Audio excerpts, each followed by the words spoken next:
Thanks, everybody. Yes, I do wish to continue the meeting. Welcome to the September 7, 2021 Denver Landmark Preservation Commission.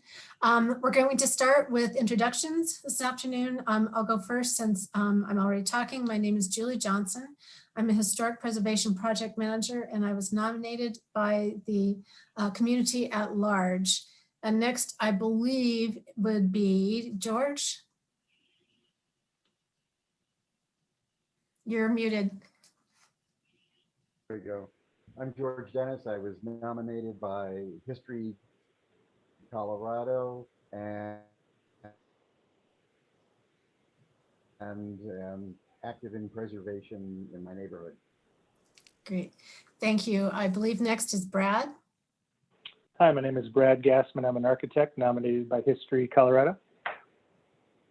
Erin. Hi, I'm Erin Hummel. I'm a landscape architect, and I was nominated by the American Society of Landscape Architects. Thanks, Erin. Graham. I'm Graham Johnson, Preservation Project Manager, nominated by the Denver Planning Board. Thanks, Graham. And Erica? Hi, I'm Erica Warzel. I'm an architectural historian and preservation consultant, nominated by the community at large. Great, thank you. Jen, did you want to introduce yourself, please? Sure, I'm Jen Capetto. I'm Landmark Preservation staff. Great, thank you, Jen. First on our agenda, we have 2 meeting records to approve. Point of question here. One of the meetings, Jen, I didn't attend, so should we vote on them separately? Yeah, you can vote on them separately if you'd like. Yep. Up to you. Okay, all right. Okay, first let's go with the August 3rd meeting records. Does anyone have any corrections or additions? All righty, could I get a motion to approve? Yeah, I can make the motion. I move to approve the August 3rd, 2021 meeting minutes for the Denver Landmarks Commission, Preservation Commission. Thanks, Brad. Second? I'll second. Okay, great. All right, we'll vote alphabetically if I can remember the alphabetical. It might remember the alphabet at this point. George? Aye. Brad? Aye. Erin? Abstain? Graham? Aye. Erica? Aye. And I also abstain since I wasn't there, but the motion passes. Thank you. On to the August 17. Are there any comments or any corrections on the August 17 meeting records?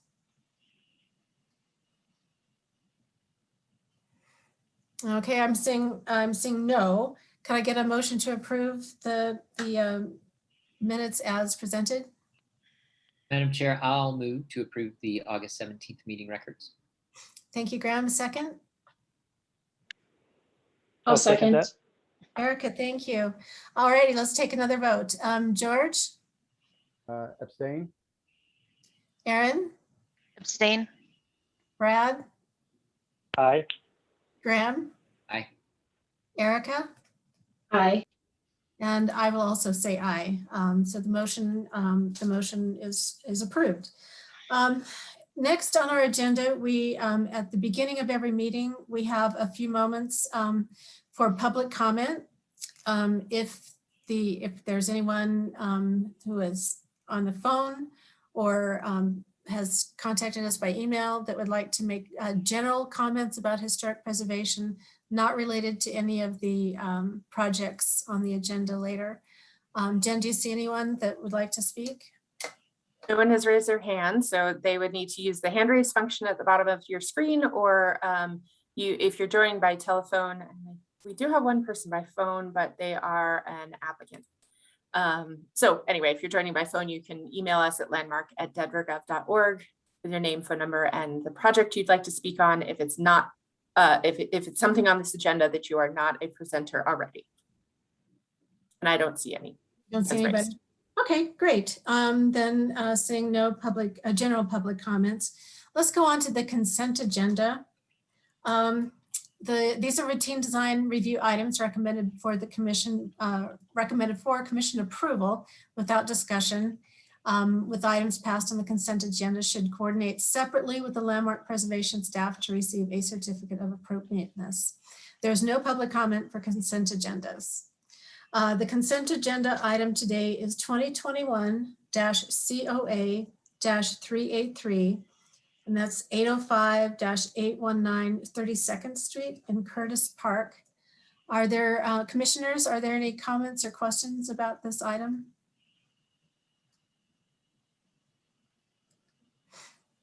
If not, can I get a motion, please, to approve as presented? I can make a motion. Thank you, Erica. I move to approve consent agenda item number 2021-COA-383 for 805 through 819 32nd Street in Curtis Park. Do I hear a second? I'll second. Erin, thank you for seconding. All right, let's take a vote.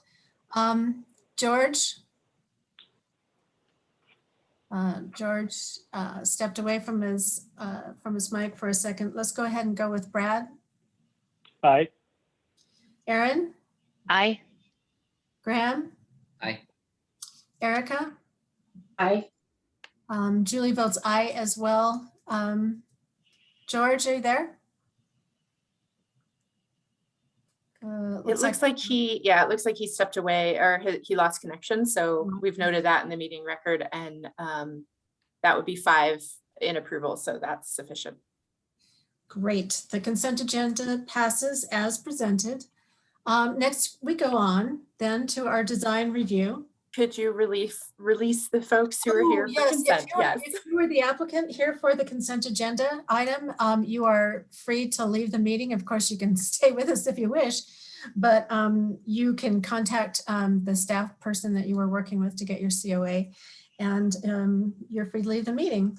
So now let's go on to the design review process, whereby I will announce the agenda in order by address. And commission members, you'll need to let me know if there are any ex parte contacts or conflicts of interest. And then we'll talk to the staff about the application and their recommendations, after which the commission can question the staff.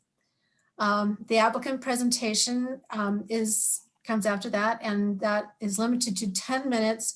And please remember that after the commission goes into deliberation, you won't be able to make any comments while we deliberate. So if you want to make any points that you would definitely want to make, sure you get them in your first 10 minutes. After the applicant presentation, public comment. Public is allowed to comment, and they get 2 minutes per person.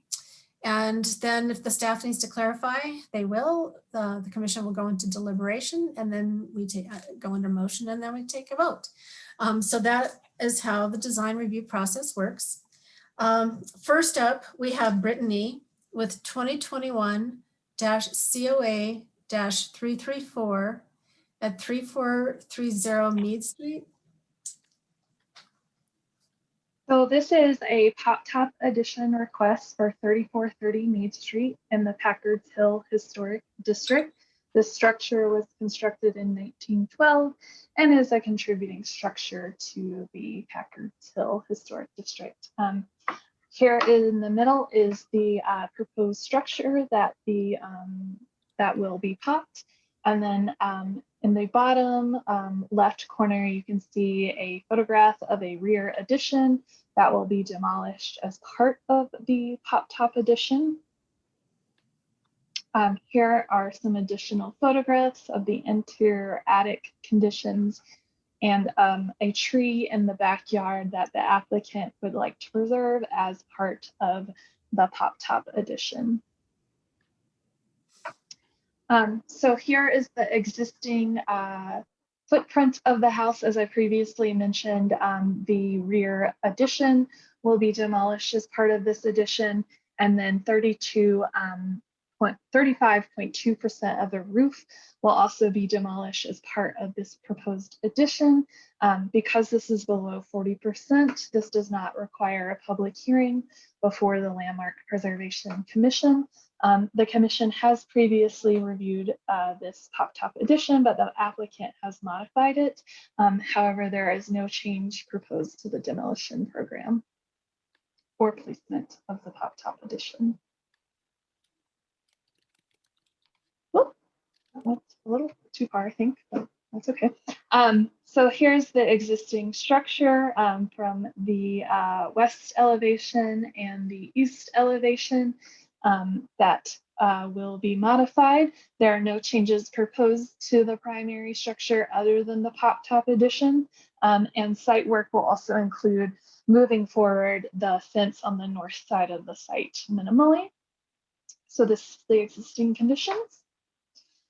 As mentioned previously, the commission reviewed a pop-top addition for the structure at the August 3rd, 2020 commission meeting, and the commission failed to unanimously pass a motion at that meeting.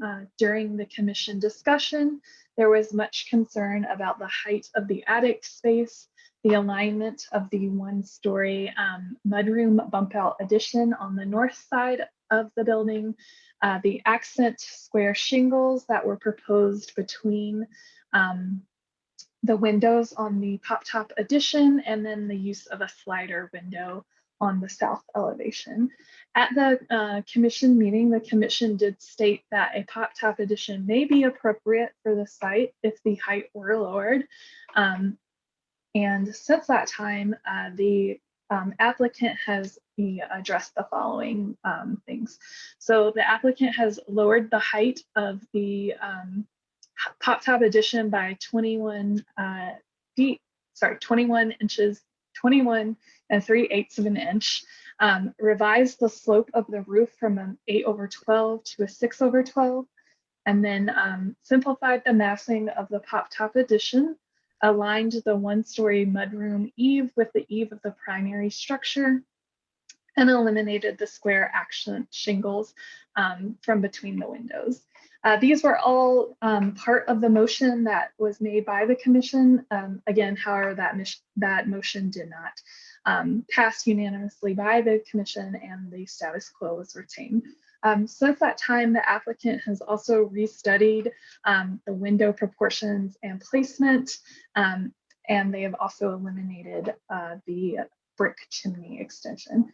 So this is what the commission reviewed on August 3rd. I just want to have this image up here for a second, namely to point out the asymmetry in the massing of the addition on the east elevation and that height of that one-story mudroom addition that you can see on the west elevation and also kind of somewhat on the east elevation.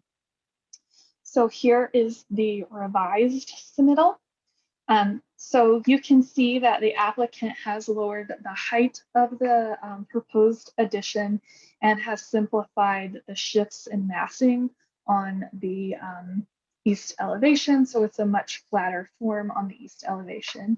The applicant has also aligned the height of the eave of the one-story bump out.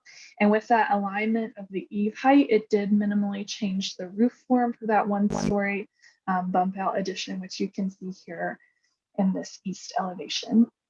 The window proportions on the west elevation have not been modified, but the applicant did add some additional windows on the east elevation.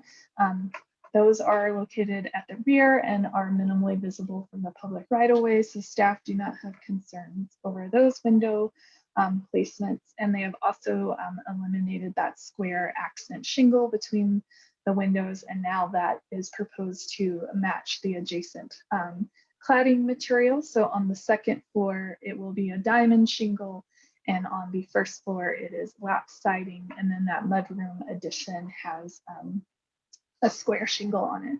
From the street, it will appear that this addition only has two materials, the diamond shingle and the square shingle, as the lap-sided portion of the building is totally behind the primary structure and will not be visible from the public right away. So here is the side elevations of the proposed pop-top addition. Again, this is very similar to what the commission saw on August 3rd. Again, the primary changes are to the height of the addition, which you can see noted in the plan. What the previous submittal was in this packet with that black line, and then that dropping of that roof height, and then also changing the roof slope to again bring down the height of that addition some. And then the change to the roof form for the 1-story mudroom. The slider window that was proposed on the side elevation has been modified to an awning window, so that does meet our design standards and guidelines for windows. These are more horizontal in orientation on the side elevations. However, they're located at the rear, and our design guidelines do allow flexibility for windows at the side and the rear. So here you can see the proposed roof plan. The original historic structure has an 8/12 roof, and initially the applicant was proposing an 8/12 roof for the pop-top addition as well. But in order to bring that height down some more, they modified it to a 6/12 roof. So while the slope is not exactly the same, the roof form is still similar. It's still a hipped roof, and it helps bring down the height of that proposed pop-top addition. The addition is set back 19 feet, 11.5/8 inch from the primary facade, and well over 46 feet from the sidewalk edge per the last submittal. So there's been no change in the placement of the addition. Here is a section through the side of the addition. Again, the applicant has attempted to bring down the attic height of the pop-top addition per commission discussion at the last LPC meeting. So this is what this section through the building is showing, is that change in that attic height and that relationship to the floors below. There are skylights proposed that will be connected through with glazing through the ceiling joist. And then here we just have some isometric views of the proposed addition from the street level. You can see in this isometric that the applicant has also eliminated that brick chimney extension that was previously part of the application materials. So that's just shown here in that isometric. And then here are some more isometrics for the proposed pop-top addition. So staff are still recommending approval of the proposed pop-top addition. We feel that the proposed addition has a compatible material cladding that is all high quality in design. The pop-top is set back well over 15 feet from the front facade, which is required per our pop-top addition requirements.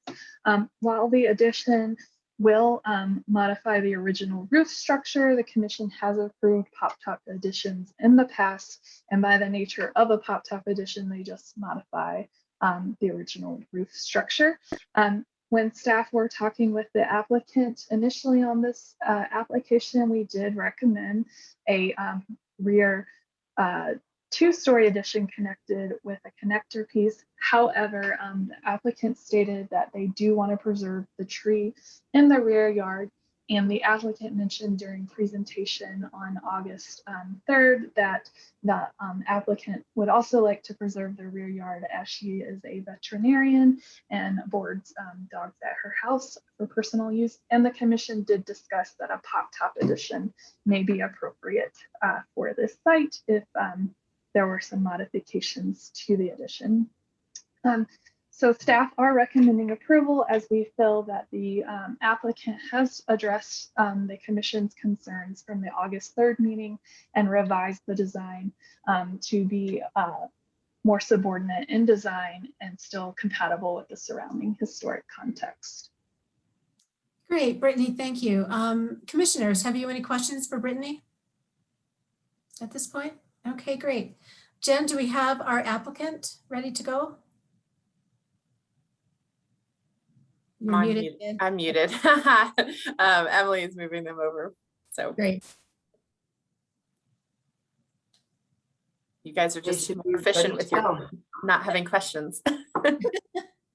Well, Brittany's report was just so thorough. I see we have the applicant. Oh, hi. Can you hear me? Yes, we can hear you very well. Thank Okay, great. Thank you so Yeah, much, Brittany. That was awesome. Okay. Yeah. So you have 10 minutes. Please give us your name and your address before you begin. Okay, my name is Patrick Gubitos, and I'm at 3458 Elliott Street. Oh, and yeah, thank you everyone for your time. This is our second go around with this, as Brittany stated.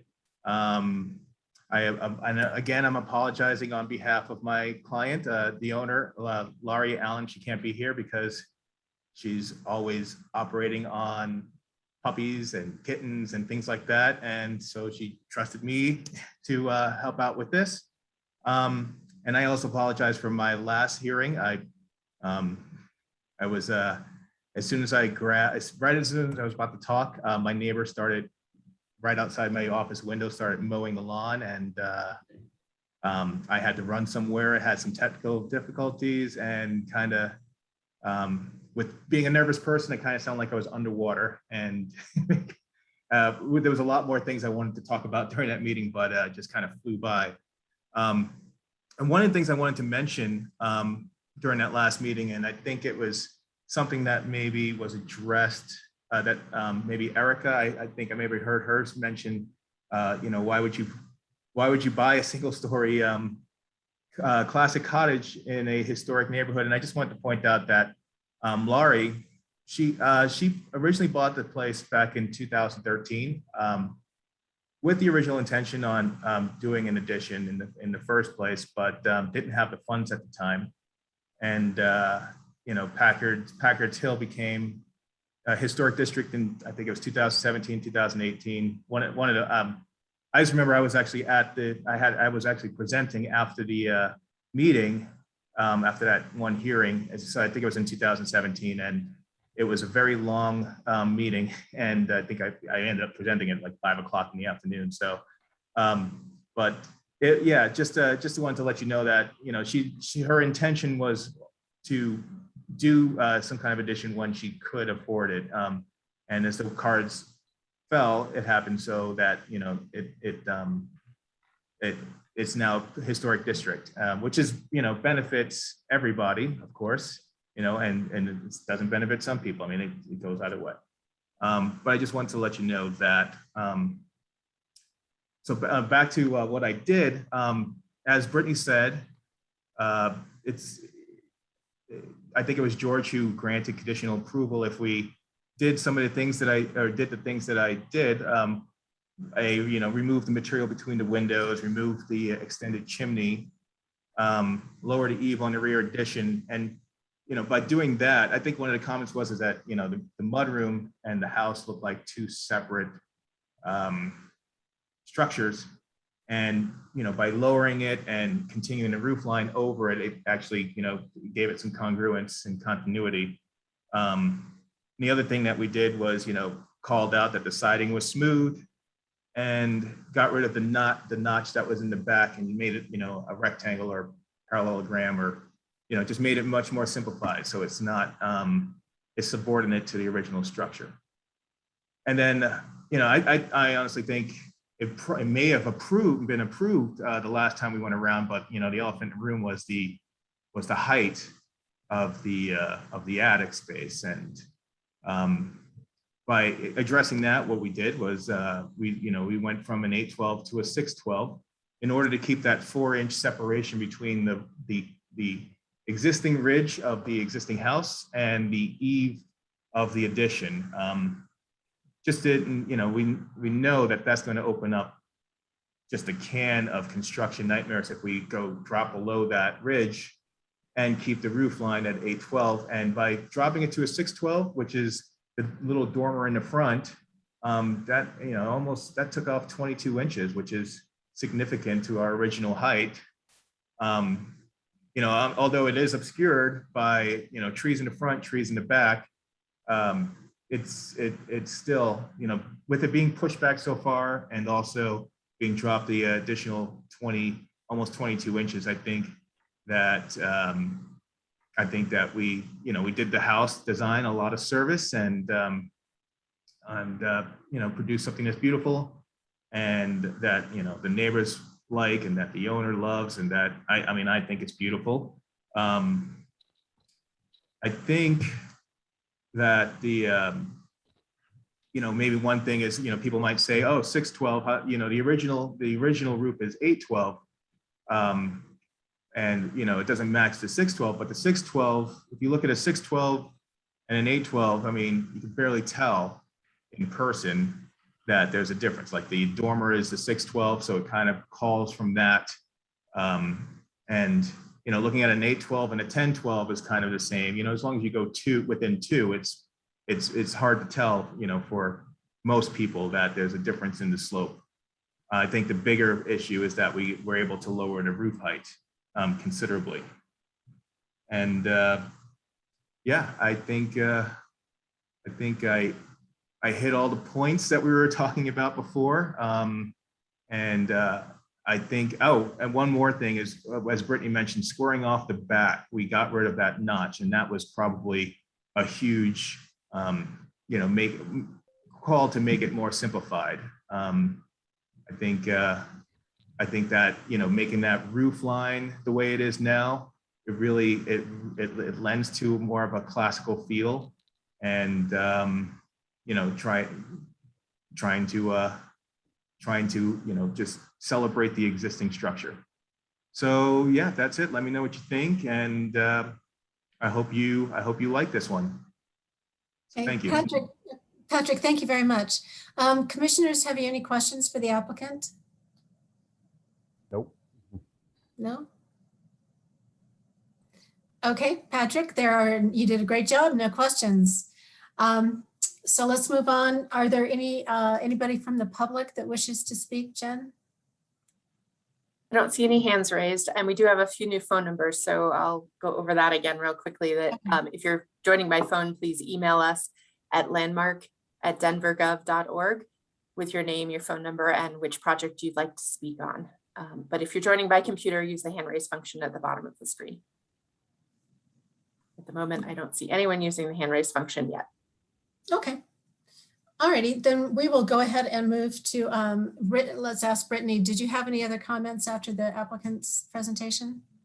I just wanted to confirm with the commission that Packard's Hill was designated in 2017, and the chain of title for this property, the last sale date I see is in 2013, so it was purchased prior to the designation of the district.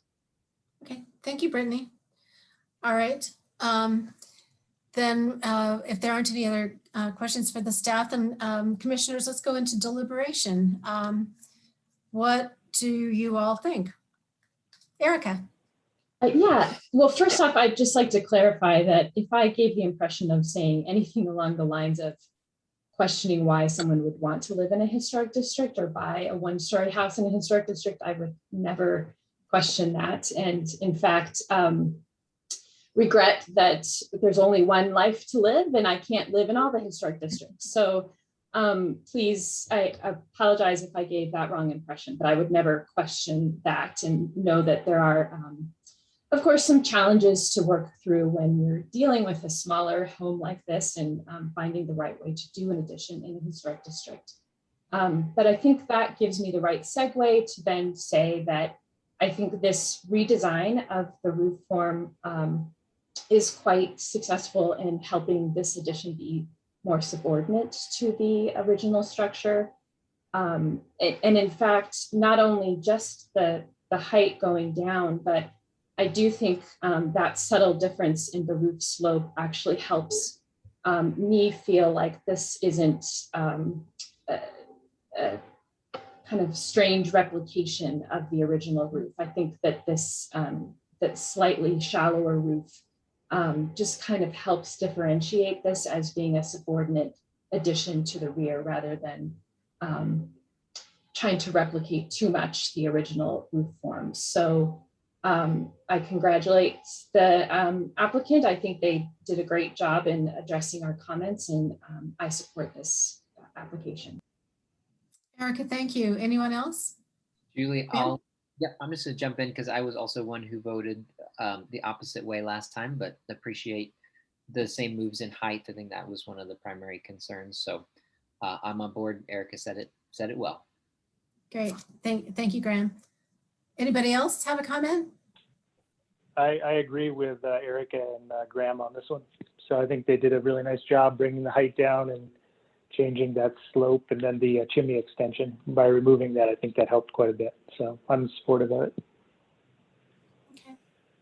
All right, George or Aaron, did you have any comments? No, I'm good. I liked it the first time. Okay. No comments. Okay, thanks, Aaron. Yeah, it's actually almost exactly my house. And that's, I do think it's a really attractive addition. So it sounds like everybody's in agreement. Even my kitty, Mr. Darcy, thinks it's great. So let's go ahead and take a vote. I will call upon you and then say aye or nay as you wish. George? Wait. You don't have a motion. We need a I don't have a motion. motion. Sorry, Ah. Mr. Darcy was going to make it and he forgot. Can I have a motion to approve? Yeah, I'll make the motion. I Thank move to approve application number 2021-COA-334 for the pop top and rear addition at 3430 Mead Street as per design guidelines 2.24, 3.3, 3.5 through 3.8, 3.10, and 4.6. Character defining features for the Packards Hill Historic District, presented testimony, submitted documentation, and information provided in the staff report. Thank you, Brad. Do I hear a second? Second. Thank you, George, for the second. Okay, now we'll take a vote. George, Aye. Brad, Aye. Aaron, Aye. Graham, Aye. Erica, Aye. and Julie, I vote aye as well. All right, the motion passes. Thank you very much. And then now we are on to the next project. Jesse is our staff person. It's 2019-COA-456, 2818-20 California Street. Jesse. All right, so this is 2820 California Street. Well, 2818 California Street. So the primary structure shown here was constructed in 2014 and is a non-contributing building to the Curtis Park Historic District. At the time of construction, the primary building was clad in faux wood grain lap siding, and a CO was given by the inspector at the time. This was prior to Landmark having its own inspector, so sometimes the cladding was missed during final inspection before we had our own inspector. Regardless, say, this has been already signed off on, a CO provided. So staff would like to note that the primary structure was approved prior to the current guidelines and prior to Landmark having its own inspector again.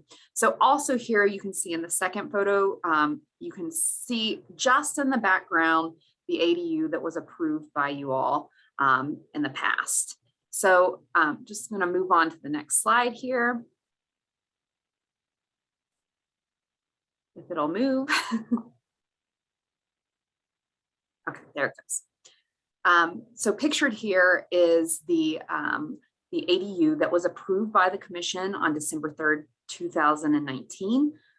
So the ADU was approved at the time for smooth finish lap siding with a 4-inch reveal per our guidelines. However, during construction, the new addition, pardon me, my cat's jumped up. The structure was clad in faux wood grain lap siding with a 4-inch reveal, and that was so that it would match the appearance of the cladding that's on the primary structure of the house. So they didn't realize, I'm assuming, from the COA approval and from deliberation by the commission in 2019, that they had to go back with the smooth finish cladding and just match the cladding on the main house, which does already have that faux wood grain finish.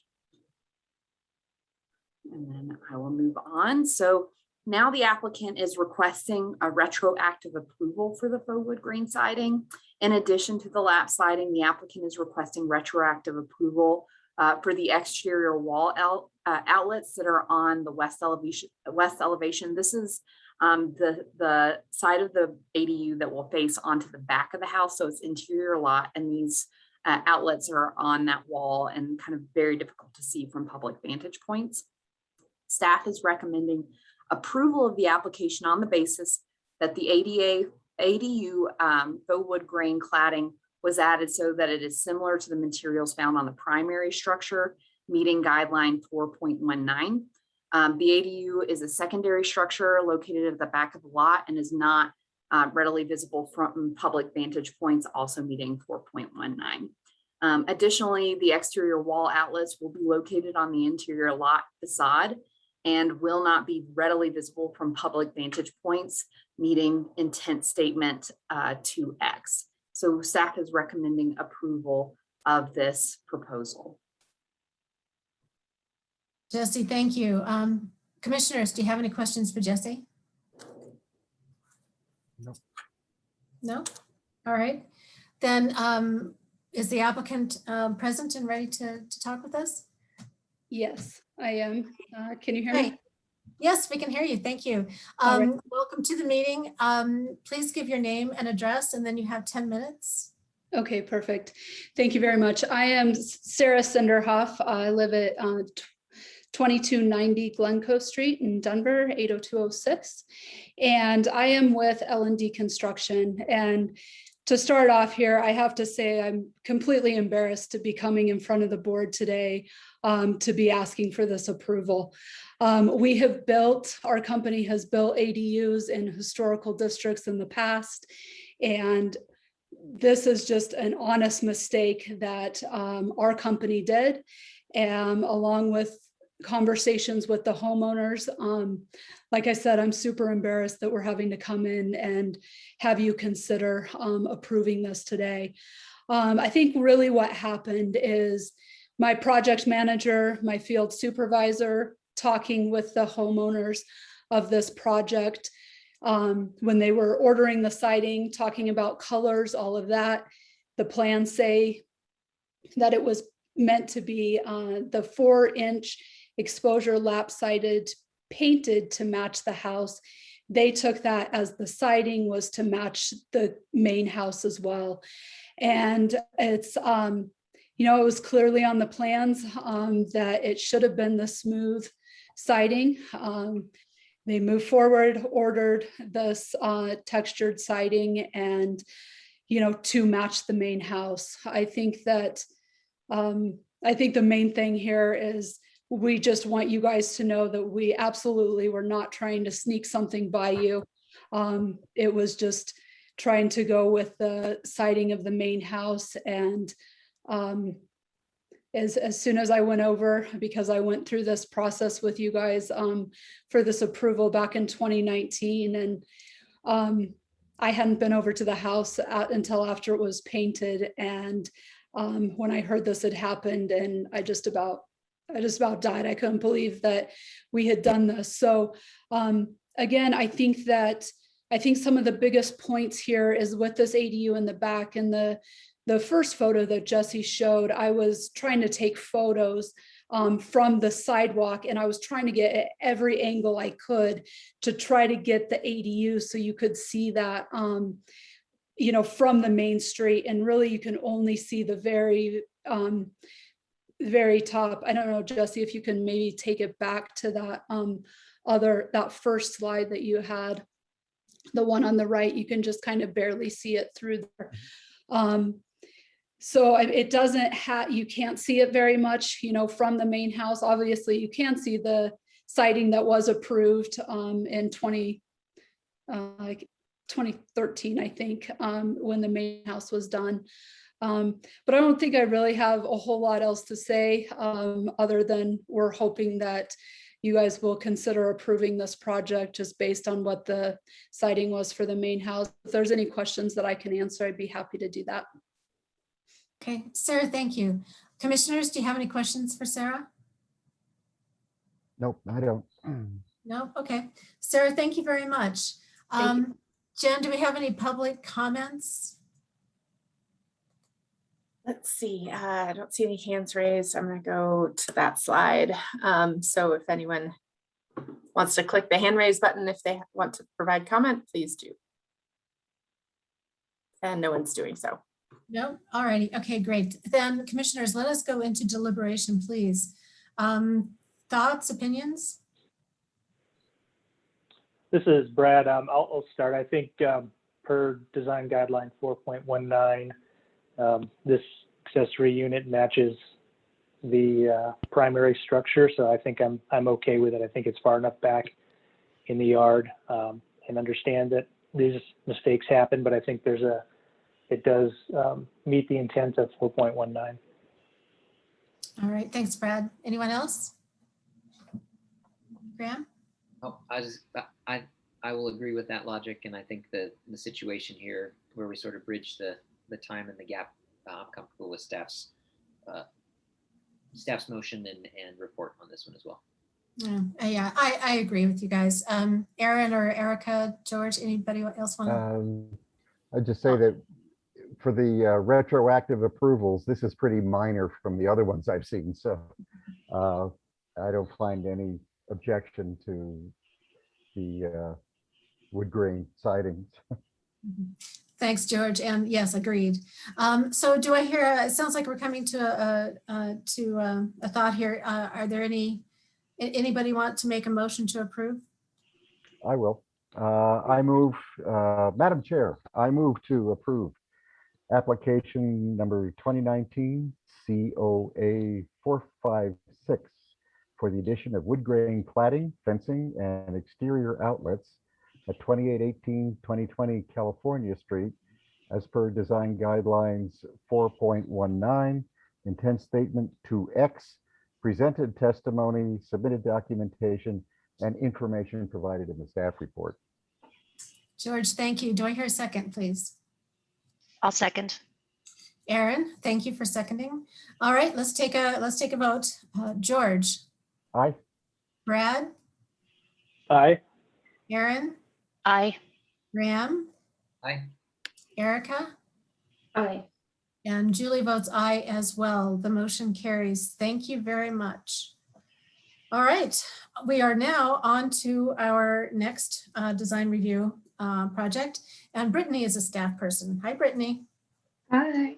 Don't know if I have control quite yet. There we go. Sorry, 1 second. So our next project is for retroactive approval for site work at 425 West First Avenue in the Baker Historic District. This structure is a non-contributing structure reviewed and approved by the Landmark Preservation Commission in 2015. Construction did start on this project in 2018. And in 2018, the commission also reviewed revisions to the porch roof form and the primary roof form of the structure, and also changes to the material cladding of the structure. However, no other alterations were reviewed by the commission during that time. Originally, this structure was approved to have just a simple concrete walkway to the front porch. However, as you can see in this photograph here, and in the site plan that is on the screen, the entire front yard was paved, along with the side yard and rear yard. This property is on a very small lot, so there is not a lot of rear yard for this particular property. What you see in the site plan is the entirety of this property's lot. And it is adjacent to an alley. So along the alley elevation, they are going to have 4-inch cobbles per right-of-way inspections requirements. So we're not really looking at that, as we don't have purview over the right-of-way. But this is the structure as it exists today. So here are some additional photographs of the site work that was done. This includes a 12-inch retaining wall and a 4-inch tall metal fence that was added to the front yard. Some existing chain link will remain on the interior lot elevation, and an existing wood fence will remain on the rear lot elevation as well. So here is the proposed street, or not proposed, here is the streetscape that this property is located on. This infill proposal was heavily influenced by the adjacent properties, which you can see have been modified somewhat. However, they are all historic structures. The property to the blue house that you can see here in this photograph has a very similar front yard configuration with a retaining wall, and the majority of the front yard is paving material. So Landmark staff believe that because this property was heavily inspired by the adjacent properties, the applicants just paved the front yard to match the adjacent site conditions without coming to Landmark staff first for approval. However, before closing out their permit, they did double check to see if we needed to review their site work, and we did confirm that we did. So an application was submitted for this property.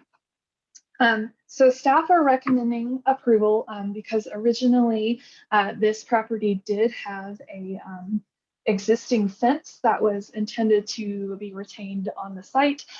It was not a historic fence, so we don't necessarily require the retention of that historic fence, but it was very similar low open fencing, as you see here, and also that meets our guidelines for fencing. Additionally, this property was approved to have a 12-inch tall brick retaining wall that was removed and replaced with this 14-inch tall concrete retaining wall. While concrete's not a material that the commission typically approves, this is not an atypical condition on this block, and staff do not feel that it negatively impacts the surrounding historic context. And then finally, we are recommending approval for the paved patio as well in the yard. Although our guidelines do recommend a grass lawn, this is typically not something we have too much purview over as to what type of plantings are in the property.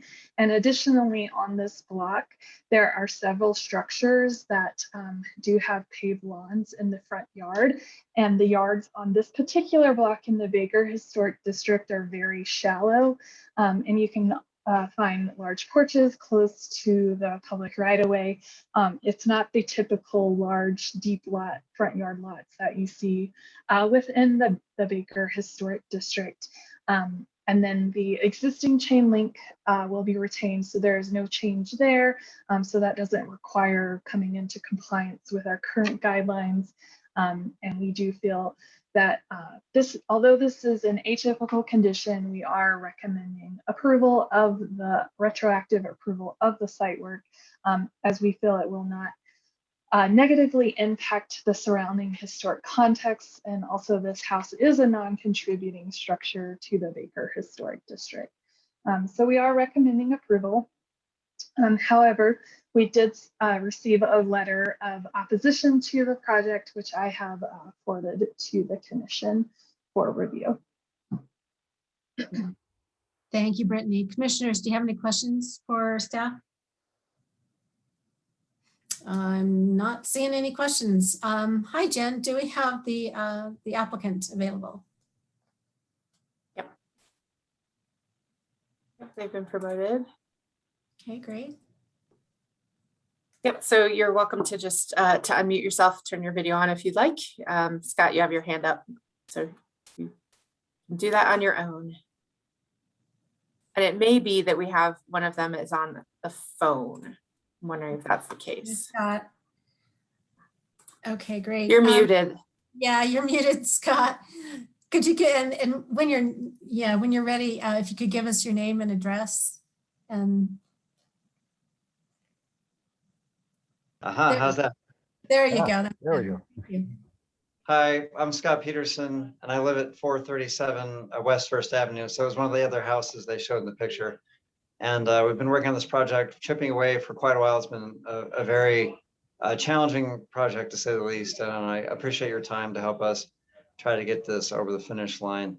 I'd like to turn over to my architect, Nick Ananopoulos, and I don't know if Nick is having better luck with the phone than I do. Okay. Nick, are you there? Trying to unmute there. Oh, good, great. If you could give your full name and address before you begin, please. Yeah, Nicholas Antonopoulos. I'm at 937 Jersey Street in Denver, and I'm the architect for the project. Let's see, are you reading me? Yeah, yeah. Oh, you are, okay. Yeah. I just can't see myself, but that's all right. Well, we can't see you either, but we can hear you, so. Yeah, okay, very, very good. Yeah, once the new house was erected on the site in 2018, it became clear that the originally approved site landscape plan of 2015 was inadequate in addressing the realities of this small, narrow lot adjacent to an alley. Keeping in mind the context of the neighborhood, we've sought to enhance and improve upon that original plan.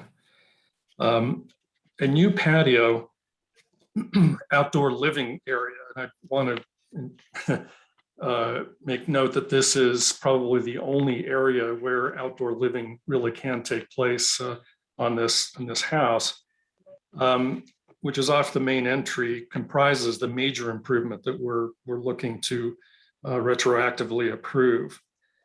In particular, a new 14-inch high, and I want to say integrated front retaining wall and stamped concrete slab has been installed at the same elevation of the entry door and porch. And this was for reasons of function, safety, and just the livability of this new area. A 4-foot high black steel fence has been attached to the retaining wall portion of the colored stamped concrete patio, and with the gate, and on the alley side to the east, stopping at the southeast corner of the house. Now, that the color of the concrete was derived from the colored concrete diamonds on the sidewalk ROW. Other improvements to the site include transition areas to the ROW, which we hope are both appropriate and contextually correct. So again, I think the biggest emphasis here is that we're trying to enhance the livability of this house, which was not possible given the original site constraints.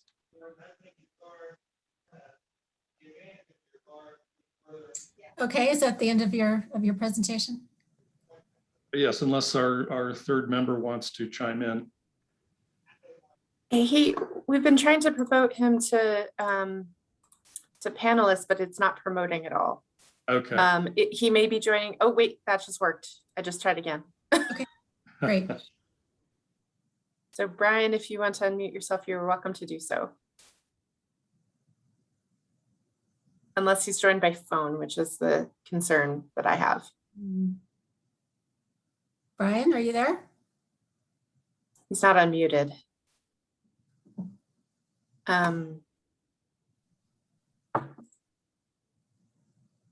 Shoot, because there are two people who are on the phone who I don't know who they are.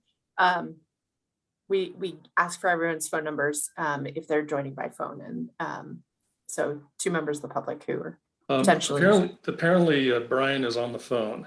Okay. Could you tell me the last two of his phone number, the last two numbers? Yeah, it's, hold on a second. Just the last two so that we don't spread his phone number. 73. Perfect, got him, all right. You can, Brian, you are welcome to unmute yourself. You hit *6, I believe.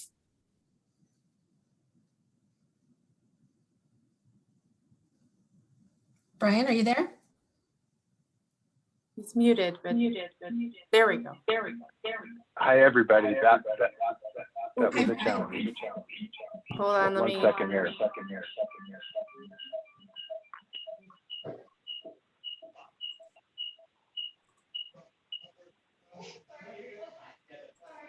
That help? Recording in progress. Can you hear me okay? Yeah. Okay. I'm sorry about that, but we got over that hurdle. Okay. Brittany, thank you for your patience and diligence there. No, I think we've pretty much, Nick covered quite eloquently what we were trying to accomplish here. And obviously one of the charming parts of Baker Street is the eclectic element.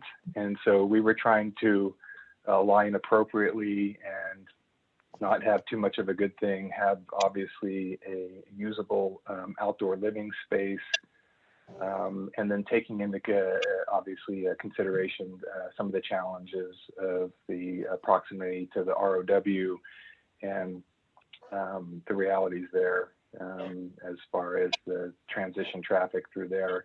But I think we've pretty much covered that. I want to thank you guys for your patience on this project, and especially would like to give a shout out to Brittany, who has stayed engaged and has been very helpful in the process. And through these challenging times when she needed to, even though it wasn't necessarily her responsibility, help keep dots connected, within the city and reaching out to people. So we appreciate that. You'll notice the chair that's there, it's got a big X in front of it. I know realtors would argue that staging sells homes. I don't know that this staging here is going to sell our submittal, but you'll notice that it does have a bit of a patina to it. So anyway, with that said, thank you to everybody for your consideration, both in previous LPC meetings and the help of the staff and everybody involved. But we wanted to thank you. We obviously think this is appropriate for the considerations given to the challenges of the site. And we thank you guys again. Okay, Brian, thank you. Could you, just for our records, could you give your full name and address? Yeah, it's Brian, and that's spelled with an I. Last name is Ward, W-A-R-D. 2786 West 115th Circle, and that's in Westminster. Excellent, thank you. Commissioners, do you have any questions for any of the applicants? I have one. Okay, George.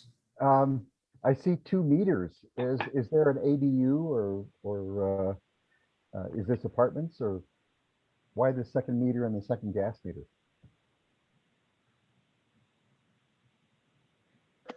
Scott, do you want to answer that? Go ahead, Nick. Sorry, or Brian? I can answer that. Can you guys hear me? Hello? Yes. I live 2 doors down, and my house is split into 2 units, and the one between us is split into 2 units, and this is also was designed split into 2 units. The one on the very west end was apparently converted back to a single family home, but my understanding is they were originally all split, is what I had heard. Okay, thank you, Scott. Any other questions for the commissioners, from the commissioners to the applicants? Yeah, I just had a question, Julie. Is those 2 boxes out front, those are planter boxes? Is that what we're looking at? They're wood with a corrugated metal, it looks like. Is that what the intent of those are to be? Yes. Thank you. Okay. Brad, can you hear me? Yep. Yeah. Yep. Yeah. Hi, Brad. It's Brian. Yeah. The answer is yes, with the hopes that, and obviously the intention that will be planter box to try to, soften some of the sight lines. Okay. Thank you. Thank you. Anybody else, commissioners? Any other questions? No, I don't see any other questions from the commissioners for the applicants. So thanks very much, guys. Jen, do we have anyone from the public that would want to comment? I don't see any hands raised. If you'd like to speak, please use the hand raise function. I'm not seeing anyone raising their hand at the moment, so no. Okay, Okay, that's great. Then seeing no public comments, we'll go ahead and go into deliberation. Commissioners, what do you think? Any comments? I had Brad? one comment. Yeah, I just had one comment, maybe for Brittany, actually. On the letter from Ozzy that you sent over last week, Brittany, that says that there's a violation of the zoning requirements. Did you find anything? Is that true? Is there some violations here that need to be worked out, or is this all per zoning and there's no issues? I'm actually not entirely sure, but they will need a zoning permit on this once it receives landmark approval. So that is something that will be looked at during zoning. Perhaps the applicant can answer this a little better than I can. Typically, my understanding is that there is supposed to be some open space to allow for proper drainage and things like that, but that's well outside of my area expertise. We've moved the applicants over. Do you want me to move them back to ask the question, Brad? Yeah, I think that would be great. Thank you. Okay. Great. I'm Thanks, moving Jen. Nick first, and then Brian, you're able to unmute yourself whenever you're ready. Oops, I went with the wrong person. I'm sorry. Well, I think you can still hit *6 to unmute yourself. And Scott is being moved over. Okay, this is Nick. Hi, Nick. Can you hear me? Yes. Oh, very good. Yep. Yeah, as far as we know, there are no infractions here. The retaining wall is as high as it absolutely needs or needed to be in order to retain the soil that was behind it. The fence above that is allowed to be 48 inches high. So we don't believe that we are creating an issue there. And I'm not sure where else there could be a zoning problem. The slab itself does drain about 2.5 inches forward of the house itself, of the entry. So there's no drainage issue there, and that's true all the way around. Okay. Brian, anything else to add, or? Yeah, Brian, He's you're muted unmuted. he's muted if he's talking. Okay, How about Brad, that? did that answer your question? Yeah, I think Nick, so. Nick, did you mean 2.5 feet or do you mean 2.5 inches? 2.5 inches. Oh, okay. Okay. My apologies. Right.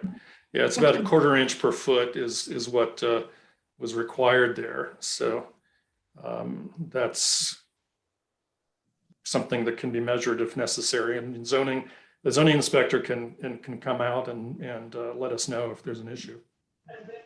And it looks like it looks like Brian has unmuted himself. Yeah. So Brian, did you have something further to say? Not so much. I'm not aware of any issues zoning wise. I think when there was an inspection, they asked for splash blocks, and they kind of called out specifically where they wanted to see them relative to the east side on the ROW there, and so that met that request. So I'm not aware of anything else specifically that that would be of issue. Okay, thanks, Brian. Brad, did that answer your question? Yes, thank you. Okay, sure, absolutely. Thank you, applicants. All right, other comments? Brad, did you have anything else you wanted to say? No? Graham, Erica? I guess I'm a little torn about this. In some ways, to me, I am concerned about I'm trying to articulate. So thanks for your patience as I try to put this into words. I think this particular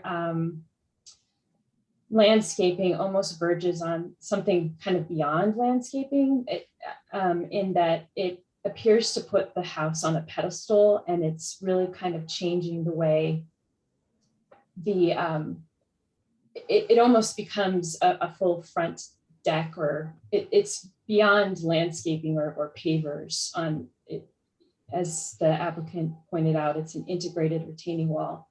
So I just feel it's more substantial than just not having plant material there, that it's kind of putting in something more that is essentially functioning as a front stoop of the house, I guess is the best way I can put it. So I am concerned about that. However, this is a non-contributing building, and so I guess I'm just not sure how firmly I want to land on that, but I am curious just to see if anyone else has any concerns, or if all other commissioners feel like this is appropriate. Commissioners, Erin? Yeah, I keep going back to thinking, would I have approved this prior to it being built rather than being retroactive? And I think I would say yes. And I do appreciate Ozzy's points about, Baker tends to have gardens in the front, especially along this block. I live in Baker, so I'm very familiar with this neighborhood. And I think it's the eclectic nature that I would put forward more of Baker, because I have no front yard in mine. And so those do exist. I think the only thing I wouldn't have approved is the color of the concrete, because I generally just prefer gray concrete, and it is a non-contributing infill project. I don't feel like it puts the house on a pedestal. I think it's just, essentially it's a porch that extends across the entire front that is concrete instead of a decking material. And although we shouldn't consider use as part of the design, I feel like having that functional space rather than it just being plant material will lend to the house's success more than if it was a garden or a teeny little lawn strip that needs watering. So I feel that I would have approved this if it had been presented at the time. Erin, thank you. Graham, I see you're off mute. Did you have something to say? Yeah, just that I think in the context of the block that we've seen in the applicant's presentation and in staff's presentation, but then also the non-contributing status of the building, I'm comfortable with staff's recommendation on this one. All righty. George, Brad, did you have anything? Yeah, when a couple days ago, when we sat across the street from this house and walked up and down the block, my impression was it didn't really break any continuity of the rest of the block or the neighborhood.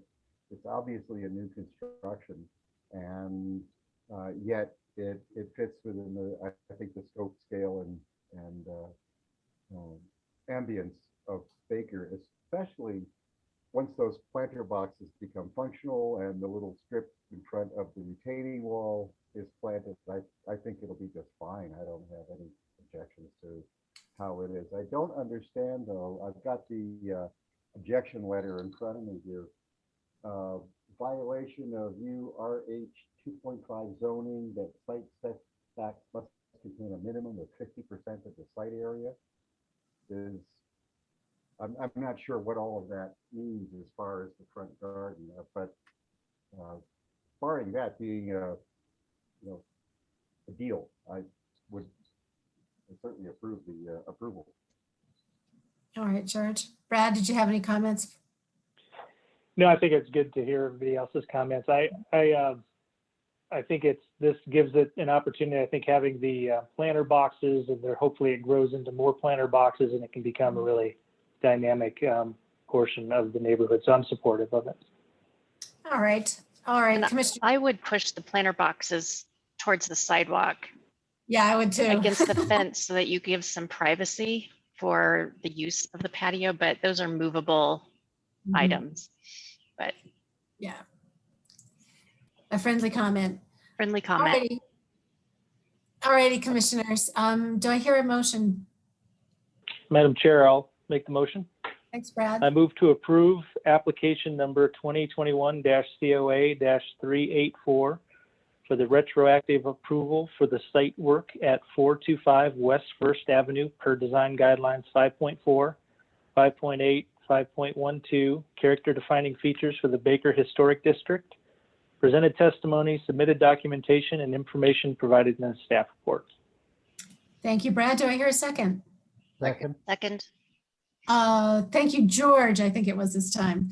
All right, let's do the vote. George, Aye. Brad, Aye. Aaron, Aye. Graham, Aye. Erica, Aye. and Julie votes aye as well. So the motion carries. Thank you very much, everybody. Brittany, thank you very much again. Our next project in design review, Jesse is our staff person. It's 2021-COA-082, 11290 William Street. And I just wanted to share, I'm not sure if you guys had a hard time hearing George, but George, you're really quiet when you provide comments. You start off strong, but if you could speak up during the whole comment, that would be great. Okay. Thank you. Jesse, you should be able Take it to. away when you can. Not showing up just quite yet. Oh, here it comes now. So let me scroll forward for you all. The next item. So pictured here is Tiers McFarlane House located on the north end of Cheeseman Park, and this is an individual landmark. The structure has an approved PUD from 2019 that outlines the allowable heights, which is 20 feet, setbacks 10 feet from the primary street and 1 foot from the side and rear, and building configuration, a max of 3,500 square feet for an addition. In addition, or freestanding secondary structure rather. In addition, the PUD and individual landmark status requires that all changes to the site and the building receive landmark review and approval. I will also note at this time, I believe I noted this in the 2 previous submittals for phase 1, that this building has an easement on it and as such requires review by Historic Denver. Historic Denver. They are in attendance at the meeting, so and have reviewed this submittal. So if anyone has any questions when we get to that portion of the meeting, you may direct those questions to them as well. The building will be reviewed. The landmark will be reviewing the proposal through the 2-step infill process. The application for a new secondary structure was last reviewed for phase 1 mass form and context on May 18th, 2021. Landmark Preservation Commission unanimously approved phase 1 of the project. The applicant is now returning for review of phase 2 design details, and that's what's before you today.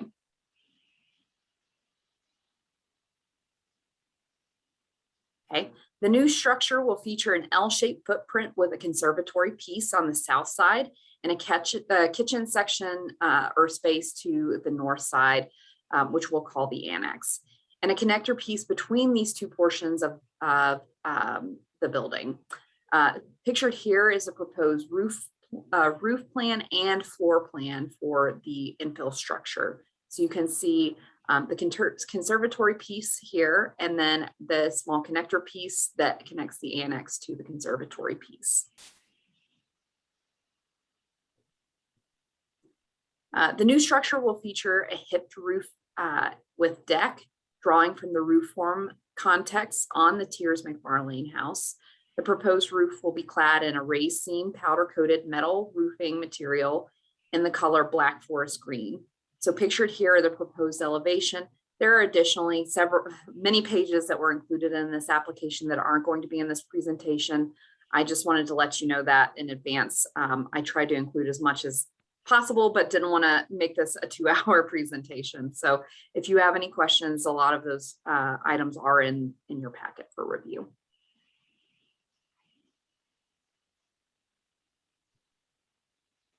So pictured here are the proposed section drawings for the new structure.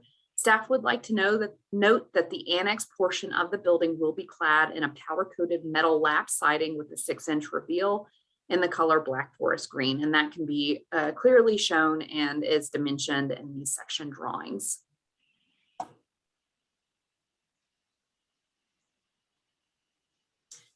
The applicant has selected door and window proportions that draw from the door and window proportions on the main house.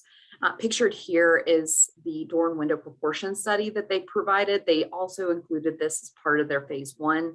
So this is just a quick recap of that.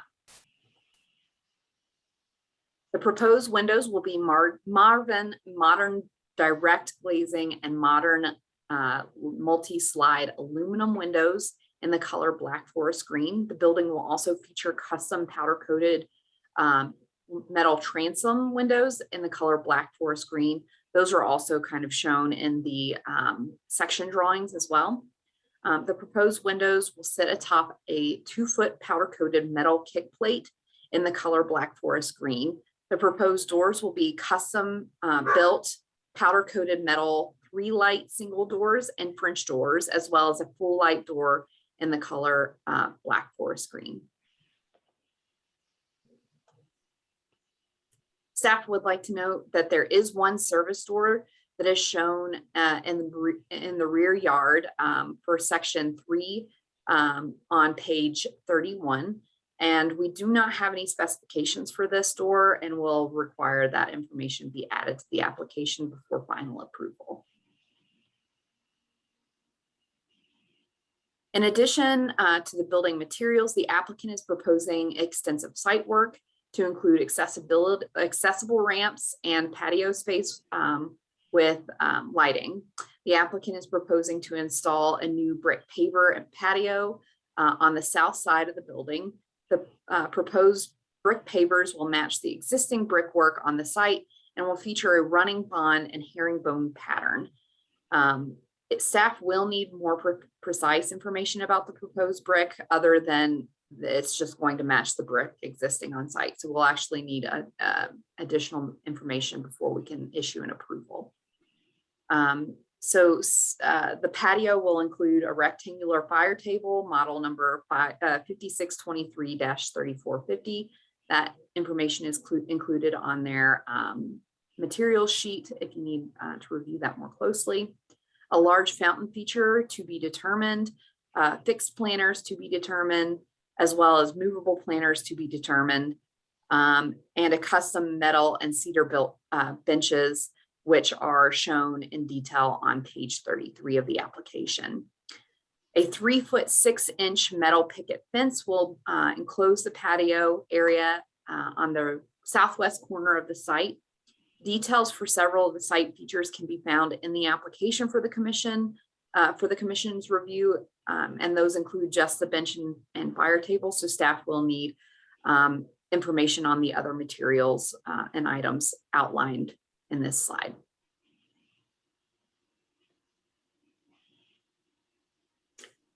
So here's the proposed fence. They will be adding, again, the fence to the northeast corner of the site near the alley access, as well as around the patio and facing onto Cheeseman Park. The fence will vary in height, and we will need additional information on that fence, specifically the heights of that fence and the locations of that fence in the site plan, so that we can issue a final approval.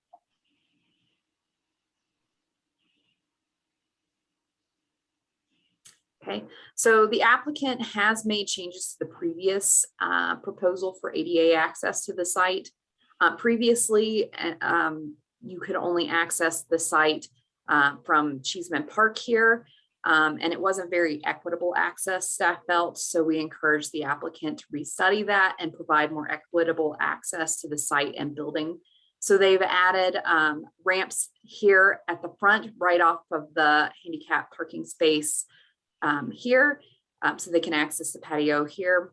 They're, I think they aren't reconfiguring this ramp, but they, at the front of the house, but they are, I think, replacing it, but it'll be in the same configuration as the current ramp.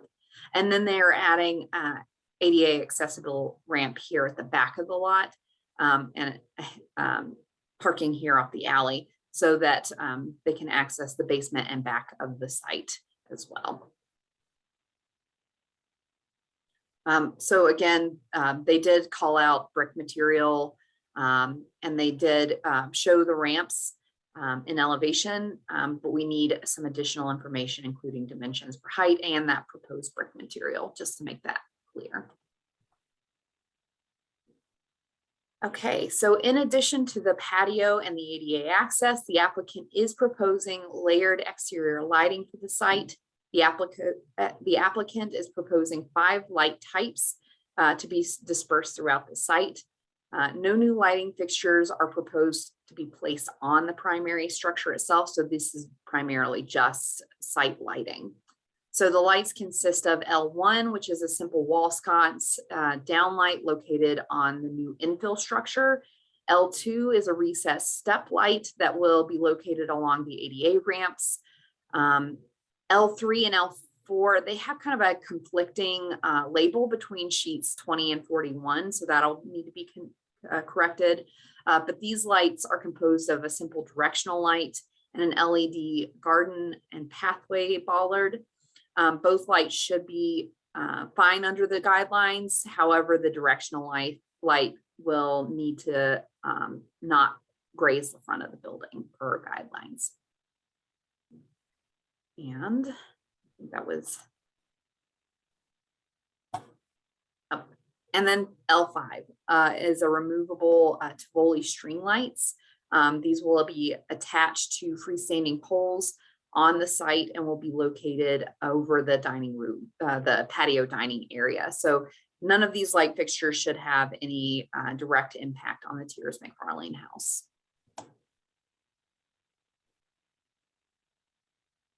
Okay, and finally, the applicant is proposing to construct a secondary dumpster enclosure on the east side of the site off of the alley. So the enclosure will be 12 feet, 6.5 inches by 7 feet, 6 inches, and will be 9 feet, 10 inches in height. The enclosure will be clad in powder coated metal lap siding with a 6-inch reveal in the color black forest green. Staff is recommending approval of with the following conditions: that the metal cladding on the annex trash enclosure be applied in a more traditional panel style layout that better relates to the conservatory siding guidelines 4.5, 4.6, 5.16, and 5.17. That the applicant provide further details for the proposed brick planters, or for the proposed brick planters, fountain feature, and rear service door siding guideline 5.14, that the applicant provide further details for the proposed brick planters. Oh, I just read that. I guess that got duplicated. That the lighting labels on sheets 20 and 41 match, so that no directional light is proposed for the front of the Tiers McFarlane house, citing guidelines 5.21, 5.22, and 5.23. And I believe I have one more slide in here. Here's just a couple of the renderings that were provided by the applicant. There are quite a few more in the application packet for your review, but I felt that these best captured the sides of the building that will be visible from public vantage points. So there you have it. That's staff's recommendation. And if you have any questions, please let me know. Great, Jesse, thank you. Commissioners, any questions for staff? No? Okay, I'm not seeing any. Okay, great. All right, Jen, are the applicants ready? Yep. Emily's moving them over. There's a whole bunch of them. So oh boy, okay, good. Give us a moment, and because there's a delay between us moving them and them showing up. So Jen, they also have a presentation which should be in the folder. I'll do that now. Great. To the applicants, as soon as your presentation is lined up and ready to roll, if you could give your full name and your address before you begin, and you will have 10 minutes for your presentation. Julie, one thing I'll note here too while we're waiting for them to Yes, jump. Graham. I had recused myself the first time that this project came up because we had seen in our office an earlier version of this, but have not been involved in any of the changes here. So I think I can be impartial. I'll stick around for the All right. deliberation. Graham, thanks for letting us know. Yep, you bet.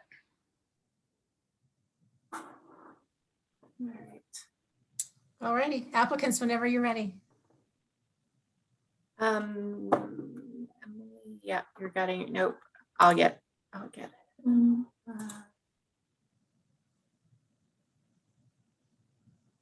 And then looks like one more. There's a whole bunch. Can you hear us? I can hear you. There's an echo involved. Echo.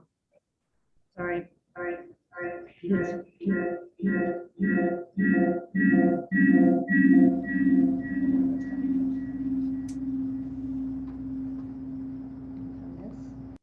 If the echo might go away if those who aren't speaking turn their microphones to mute. Is it still echoing? Yeah, I think it might be because you're also on the phone as well as your computer.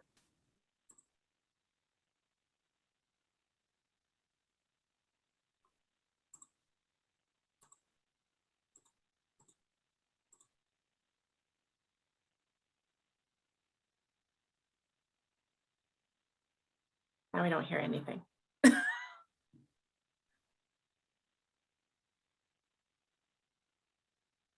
The joys of technology. Yeah, Sarah's on mute.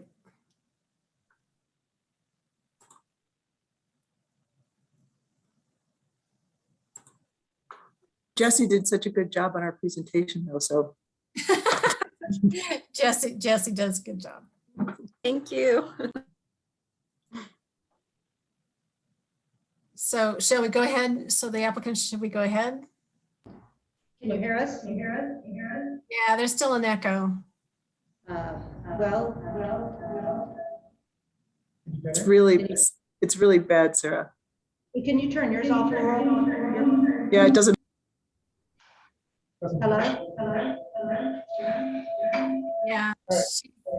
Yeah, Laurel is muted and it's still echoing. I think maybe you have sound going on in your. Oh, wait, there we go. No? Nope. Still happening. Let's try this one again. That's nope. I think that's better though. Okay, let me try it. No, it's still pretty bad. Sorry, guys. Can you hear me now? Yeah, there's still an echo. Yeah, you have two microphones on somehow, Sarah. Yep. That's what we're trying to figure out.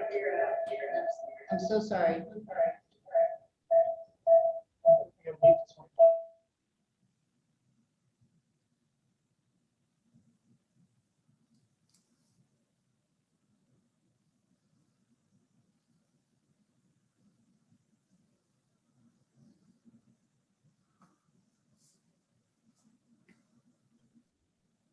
Is there another phone number that you see for us?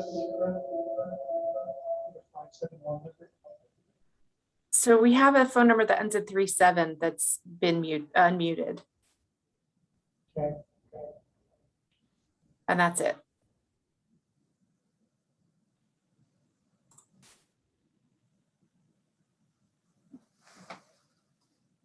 But we haven't heard anyone speaking from that phone.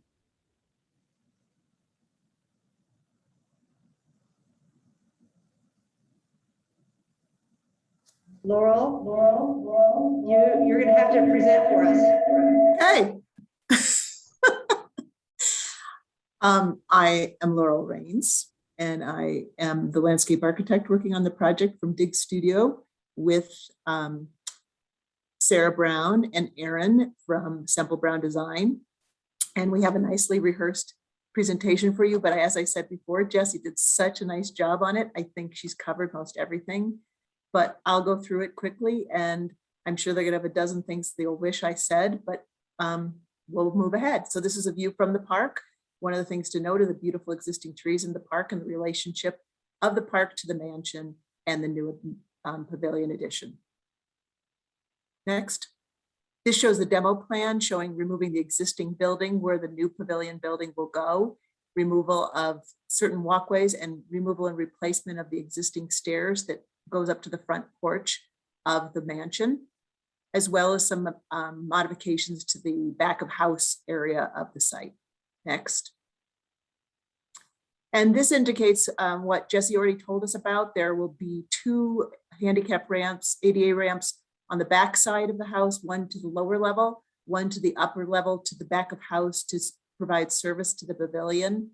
And then due to the suggestion, we replaced the ramp in the front of the house so that everybody arrives at the top of the stairs at the front stairs of the mansion together, whether you're coming up the stairs from the parking or from the ramp to the park, from the ramp to the parking to the front door. So everybody arrives at a new walkway landing, and that landing extends back south towards the main patio space adjacent to the pavilion on the south side of the mansion. There will be a ADA ramp leading from there up to the porch level of the mansion, which will be reconfigured, as Jesse said correctly.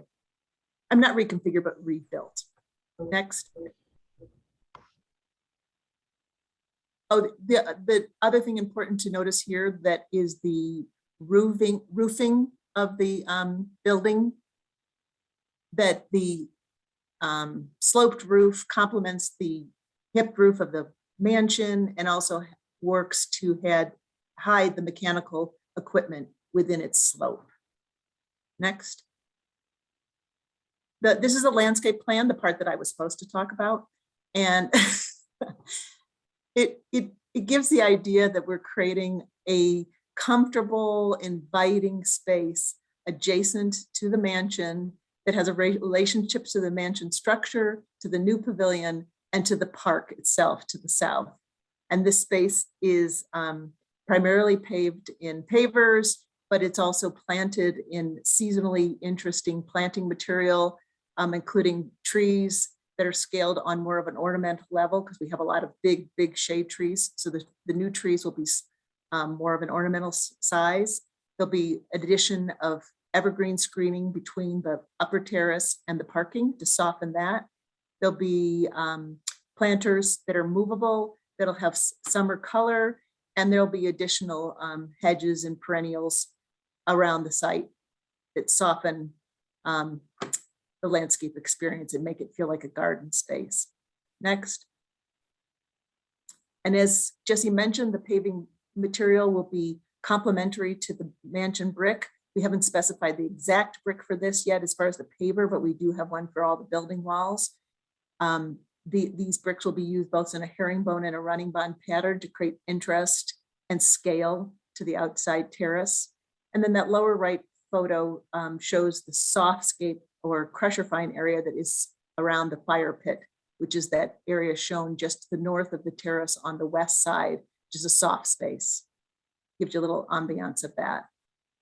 The landscape features, which include planter pots, movable furnishings, a fire pit, and a water feature, will all be designed, will mostly be designed out of metal. They'll all be in colors like dark charcoal so that they are more background. They're not standing out and calling attention to themselves. They're letting the mansion and the people, the occupants of the space, be the highlights of the space, and they'll just complement it all. We will, as we mentioned there, you can see the Tivoli lighting. We will have Tivoli lighting over the dining space to create a sense of sort of a sense of excitement that something is happening here in the evening. Next. Next slide. And then, as we mentioned before, you'll notice on this drawing, we've reduced the number of lighting fixtures a little bit because we realized we had more than we needed, but there will be the wall sconces on the pavilion only, nothing on the mansion. There will be recessed wall lights on the ramps to make those accessible and safe. There'll be garden lights to light the paths leading into the patio space. There'll be in-ground fixtures that will uplight plant material only, no lights on the mansion structure. And then the Tivoli lights that we mentioned before, which will extend across the patio space. And those are removable when needed to be.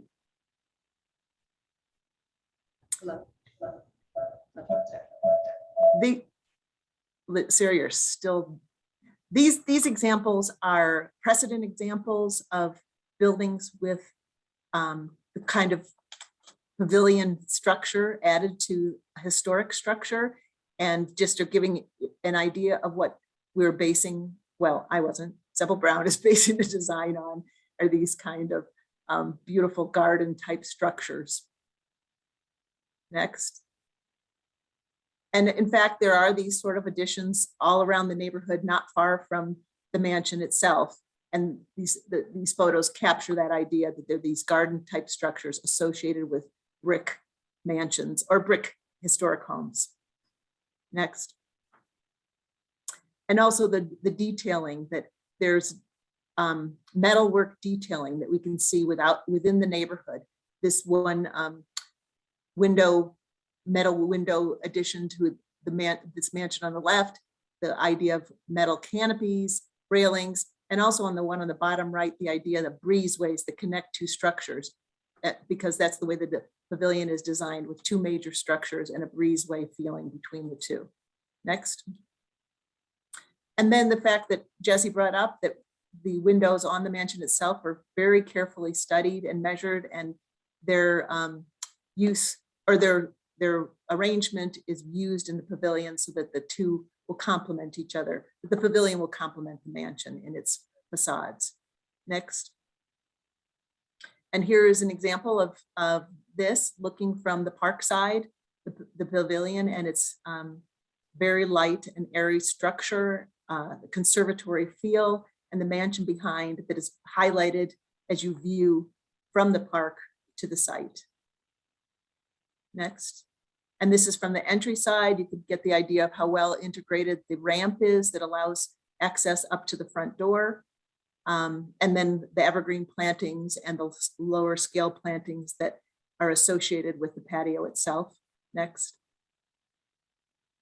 And then this is the view from I'm lost. Oh, this is from the north side, excuse me. This is from the north side. So you get a little bit of an indication of where the dumpster is, the dumpster enclosure is, the pavilion beyond, and then the mansion looking at it from the north side. And this is from the, where am I left? I've left with the west side, correct? With the pavilion, the breezeway, and then the more back of house portion of the pavilion. And then if we move to the next one, Jesse mentioned this. This was the earlier study of the paving pad, or excuse me, the earlier study of the facade material. But then the second one shows the new study with the more panelized. So you can change the slide. Thank you. Laurel, can you hear us? Yes. Finally. Oh my gosh. Oh my What gosh. did I do so far? So You only have 1 minute. Thank Go you, quick. Laurel. Thank You've you. got Thank 1 you, minute. everybody. Go quick. So, okay, here we go. This is the east elevation. Thank you.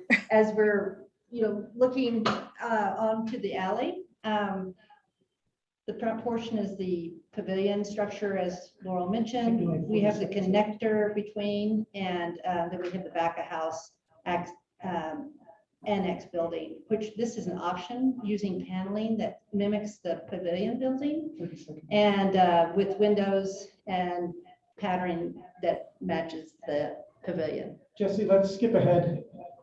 We're going to look at, So here's in context some of the materials we chose. So we have the black forest green up against the existing shutters of the Tears McFarland, the red brick on the right from Hebron to match the existing, and that will be for all of our retaining walls and pavers.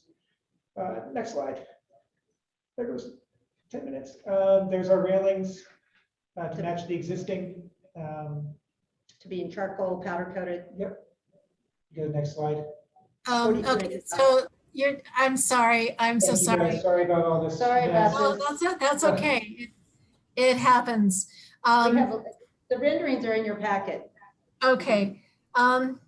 So first of all, could I get everybody to give me your full names and your addresses, starting with Laurel? My name is Laurel Rains. You want my work address or my personal address? Your work is fine. 1521 15th Street, Denver. Great, thank you. Sarah? Sarah Brown, 1160 Santa Fe Drive, Denver. And Aaron Anderson with Central Brown, and I live in Boulder. Just everywhere in Boulder. Okay, great. Thank you very much. All right, so we will go to commissioners' questions. Commissioners, have you any questions for the applicants? Brad?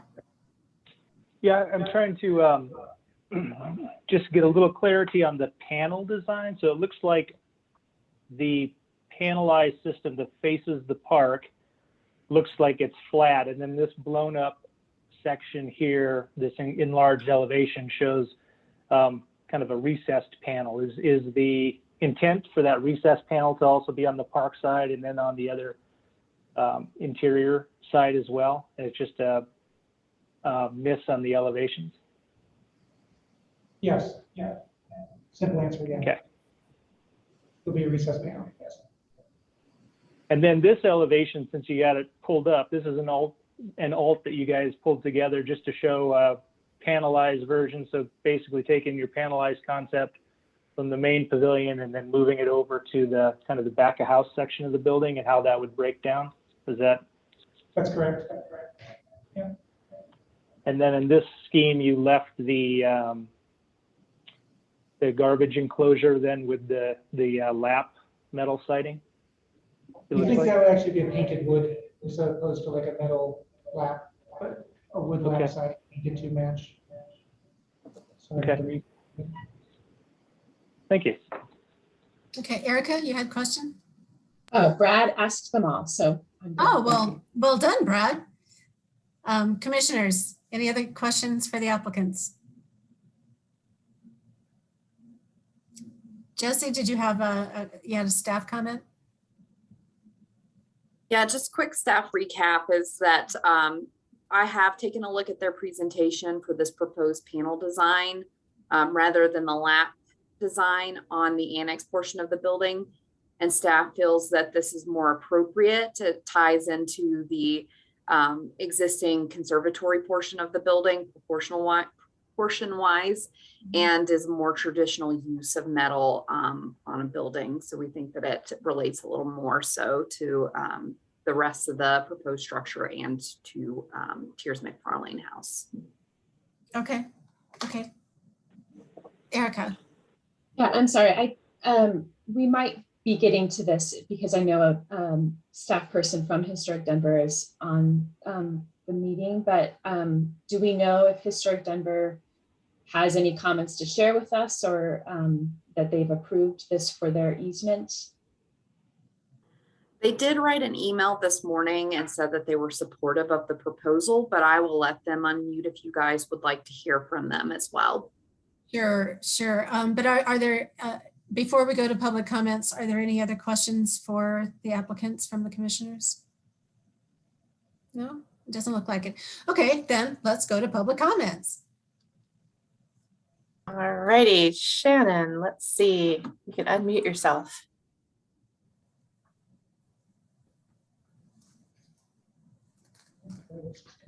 Can you hear me now? Shannon, we can hear you. Please give your Great. name and address before you begin. My name is Shannon Stage, and I'm the manager of Grants and Preservation Services with Historic Denver. Our address is 1420 Ogden Street, Denver, Colorado. As Jesse mentioned, we did write an email that our easement committee has reviewed and does not see any concerns with the proposal as proposed. We did get it last minute, so we have not been able to provide our formal approval letter to the applicants or to Landmark staff before today's commission hearing. Actually, one question I have, if I may, what that approval is actually a package that does what's up on our screen shows something different than what the package showed, which was the lap and not the panel design. Yes, so I will have to run that by really quick to our committee, since that was not provided in that final package that we received last week. So that's a caveat that we approved what we had seen, which was this lap design, and this vantage point is a great image that was actually not a part of our package either. So if we can get something like this, that would be great for that final approval. But essentially, we didn't see any concerns. But again, that caveat, they did not see the panel design that was up just a moment ago. Okay. All right, Shannon, thanks. Justin, did you have a comment? Yeah, I just didn't realize that they had not received the actual packet that was reviewed by a Landmark Preservation Commission. We did consult with the team over this project to let them know that this did have an easement on it and would require historic Denver review. I think that has been kind of fixed now, and they will be receiving the actual packet that the commission reviewed and the packet that comes back to staff for review. Okay, thanks, Jesse. Are there any other public comments, Jen? I don't see any other hands raised. Okay. Jesse, did you have any other comments, any other redirect? No, just that they did include some materials in their presentation that staff would like to have. Of course, we've already outlined those in our staff brief as well as during my presentation. So, okay, great. Thank you very much. All right, commissioners, any questions for staff before we move on? Erica. One last question, Jesse. So you noted in your conditions that you were recommending the metal cladding be in the panel style, both for the annex building and the trash enclosure. Do you have any further things to say since they're proposing wood lap now on the trash enclosure? I mean, my thoughts are, and I can defer to my team as well, because I usually do on these things. Our thoughts were that having the panel on both of those structures would be great so that it creates a cohesive appearance and it ties more readily into the appearance of the house or blends more readily with the appearance of the house. However, it's a secondary trash enclosure. It is located on an alley. There is some visibility from public vantage points. However, I don't know how much of an impact it would have if that trash enclosure were to remain the lap siding. It's a very large reveal, and I do have concerns about denting over time, especially because it's a utility structure. So, you know, in thinking of it that way, panels may dent more readily than a smaller or a 6-inch reveal lap siding on that material. So longevity wise or appearance wise, longevity in the long term might be better for a lap reveal rather than a full panel. I leave that up to the commission as to whether they feel that's appropriate. I thought I heard the applicant say it was a wood panel now proposed for that trash enclosure. Could we get clarification on that? Mm-hmm. Yeah, Sarah? Would you like? Yes. Our thoughts are that the wood lap siding would be more appropriate for the trash enclosure, not to confuse it with the metal of the building. It would be painted the same color. Okay. Thank you for that clarification. Thanks, Sarah. Thanks, Aaron. Any other questions? All right, then let's go into deliberation. Commissioners, what are people thinking?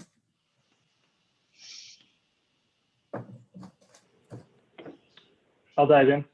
Thank you, Brad. So I think that I'm in agreement with staff recommendations. The only place that I kind of veer a little bit is I actually liked the scale of the lap metal siding. And I think that that's part of design guideline. Let's see, 4.6.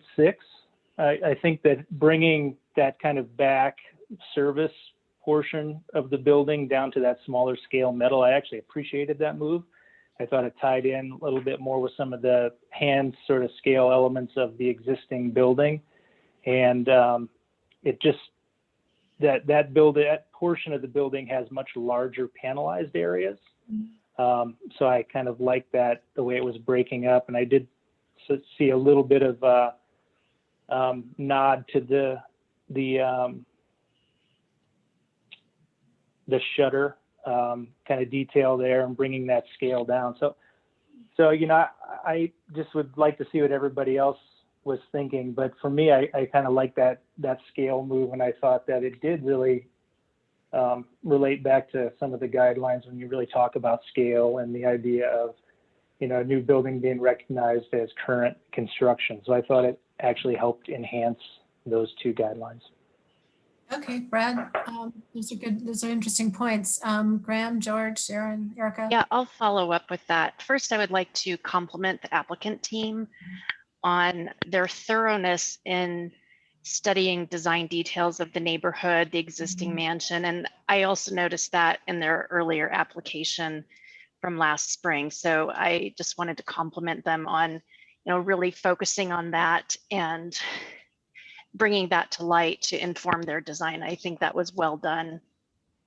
To follow up on Brad's comment on the trash enclosure, my first thought on it is I prefer the lapped siding over the paneling so as not to bring as much attention to the trash enclosure and make it into what I had a client recently call something. We were designing a trash castle.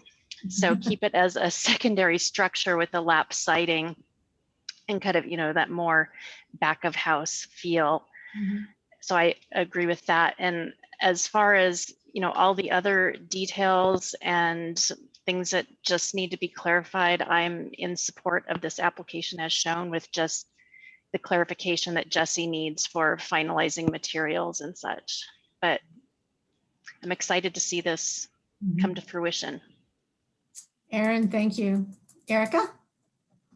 So I just wanted to clarify though that Brad, you were talking about the paneling on the annex building itself, correct? That you preferred the Yeah, exactly. Yep. Yeah. Kind of combining those, both of your comments, I agree that I think the lap siding is more appropriate for the trash enclosure. But I'm frankly a little bit on the fence as far as the annex building itself goes. I think actually both the lap siding and the paneling work for differing reasons. One, the paneling seems to be maybe a little more consistent with the rest of the building as the conservatory, which I think is what Jesse was suggesting. But I do agree with Brad's assessment that it provides a smaller kind of level of scale. So, you know, unless other commissioners have a strong feeling one way or the other, I guess I would defer that to the applicant, but I would be comfortable with either one. Okay. I'll follow up with that, Erica. I misunderstood what Brad was referring to, and I actually prefer the paneling design of tying the annex in with the overall conservatory.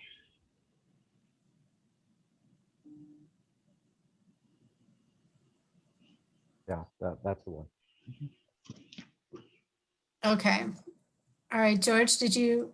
Well, I've been following this story since it made some news coverage when they were first proposing what to do with the building, and I think they've done an excellent job. The conservatory and the annex, I think, highlight the mansion by providing some background, and the uses for it, I think, are going to be fabulous. As far as panel versus the other side of cladding, I agree with Brad. I think in the picture we're seeing now, the paneling really picks up the windows and the shutters and looks very coherent, and you know the trash castle is something like a trash castle. So I think it's great. I'm very much in favor of this plan.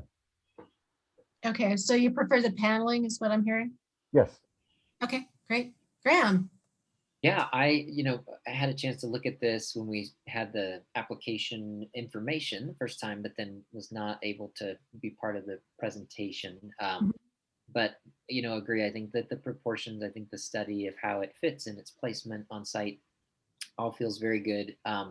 I will put myself in the camp with respect to guidelines 4.5 and 4.6 on the siding and cladding that I do agree. I like the differentiation in the trash enclosure with the simpler siding, but I also like the paneling that matches into the details of the conservatory fenestration, I guess, if you will. So I'll go with the group here on that consensus, but I think it's a very nice project as well.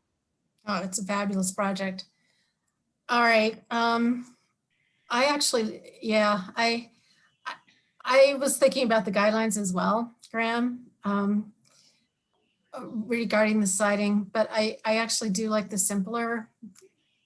I think, but I'm kind of with you. I could go either way on this one. But that said, the group seems to be coming to some kind of an agreement. Would somebody like to come together with a motion? Give it a shot? Yeah, I will. Okay.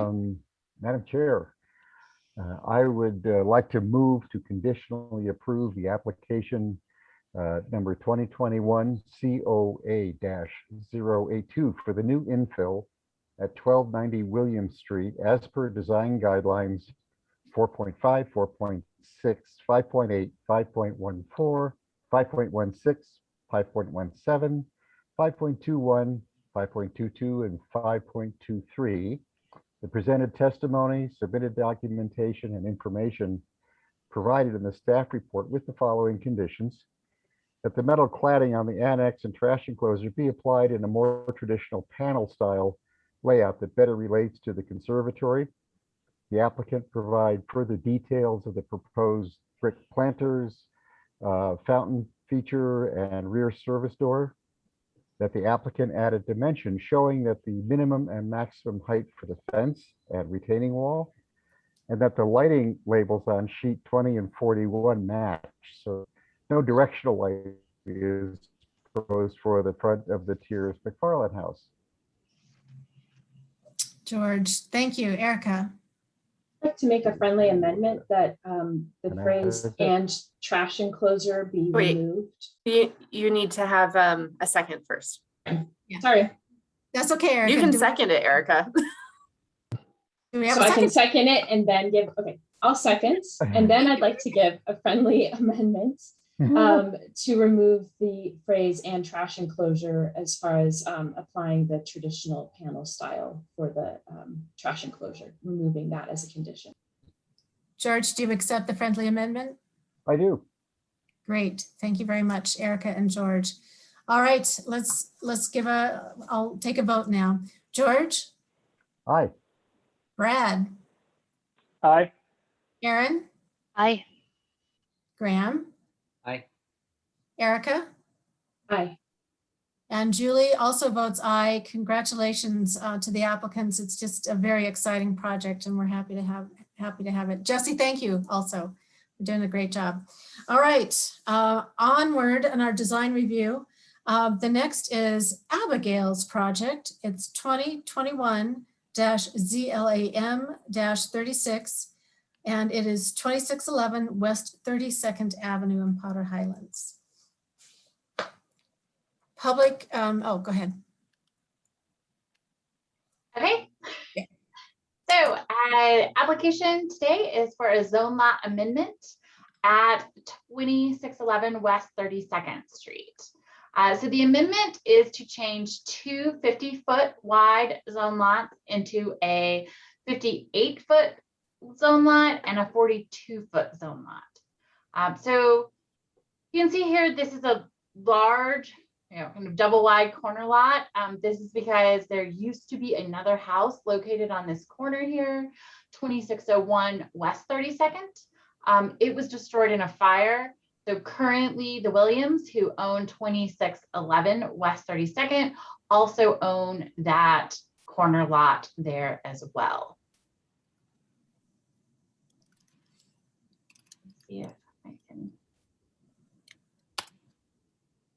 Oops. Okay. So the zone lot amendment is being proposed due to issues with zone lot coverage for a proposed ADU at the rear of the property.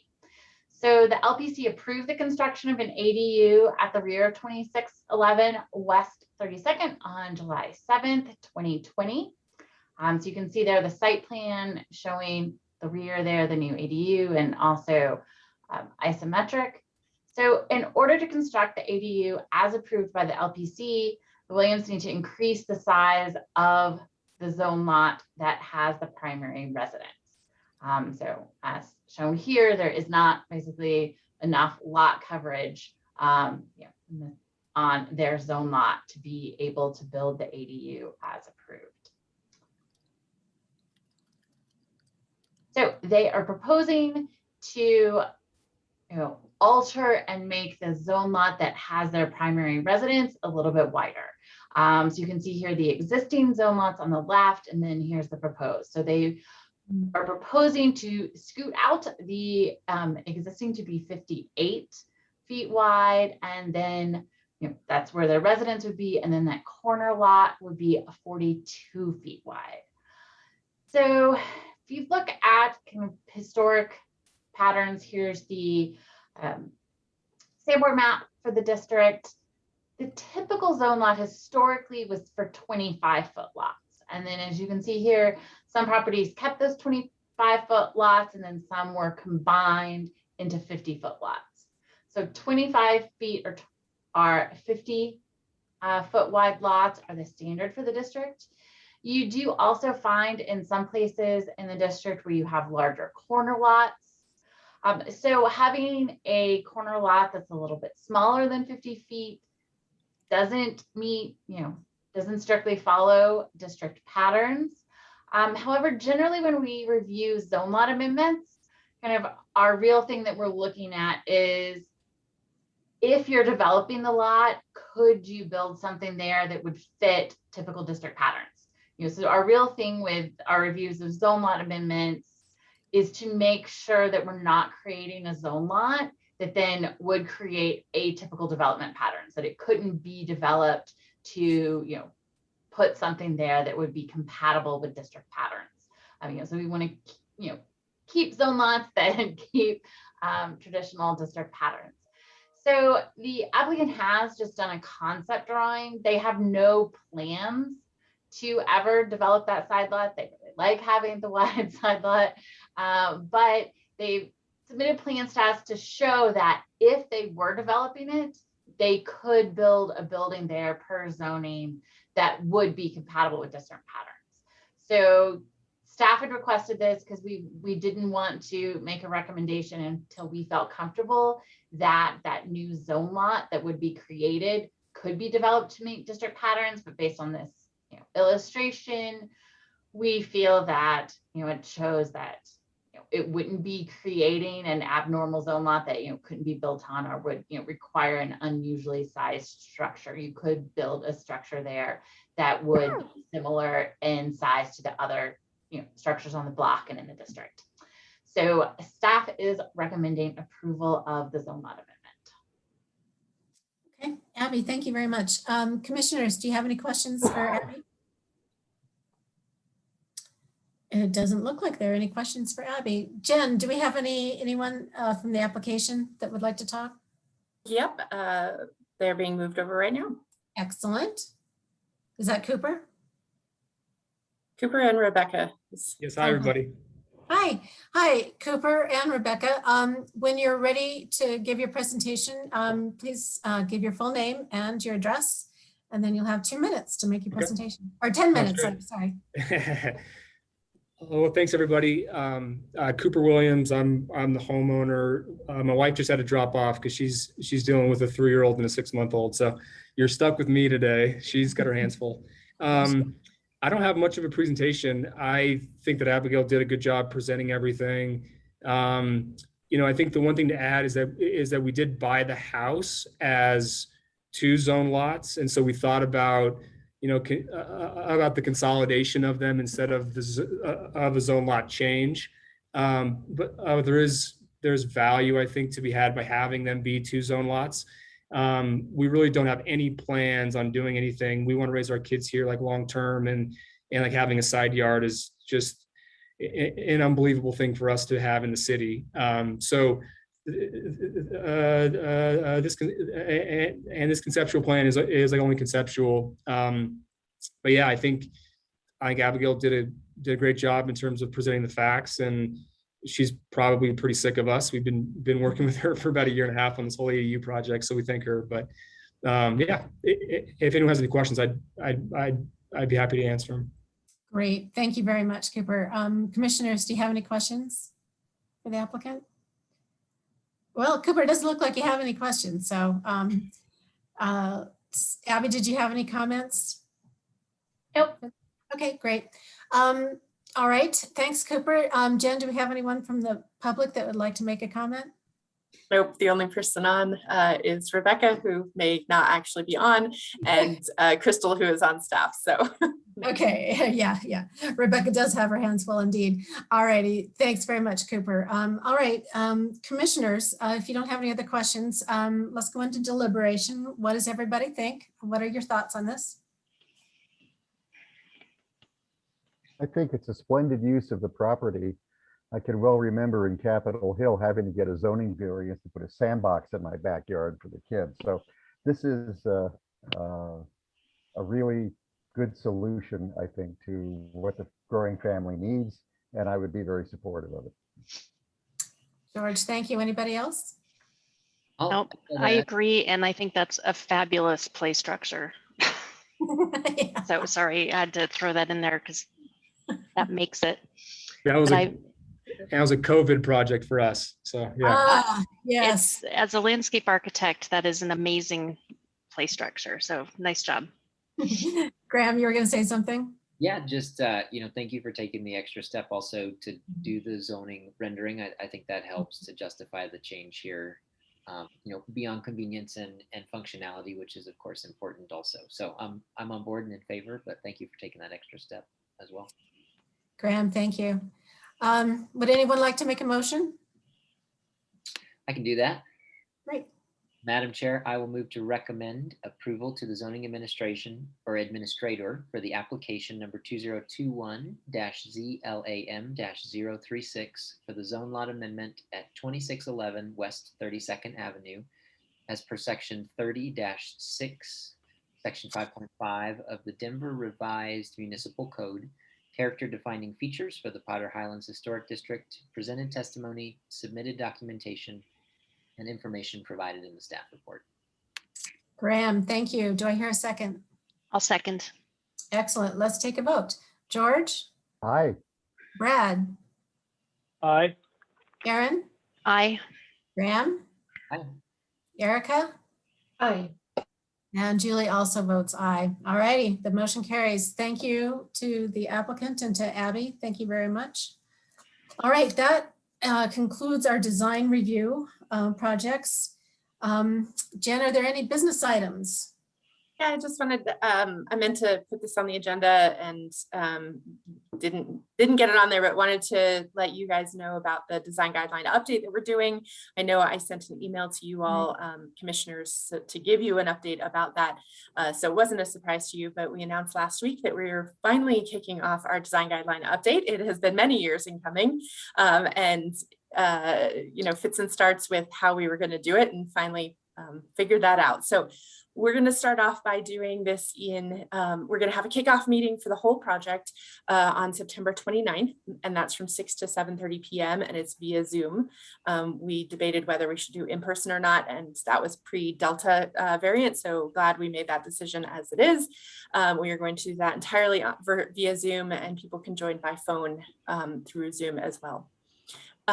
We are then going to divide this project into 4 phases so that we can have you all review and approve some of these design guidelines that are decided upon in batches, so that if we have someone who has a violation right now, or not right now, but say someone has a violation in January 2022 for a retaining wall, and phase 1 includes the retaining walls, then potentially you guys could have adopted some updates to the design guidelines for those retaining walls that would no longer make that person be in violation or something like that. You know, let's not stretch it out over a 3-year period to make someone have to wait and fix something that doesn't ultimately need to be fixed.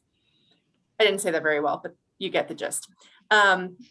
So the first batch of things, first phase we're going to do will be retaining walls, because we have a lot of retaining wall violations, and we've had a lot of discussion amongst commissioners about retaining walls based on those violations, and it's something that we get a lot of feedback from the public about.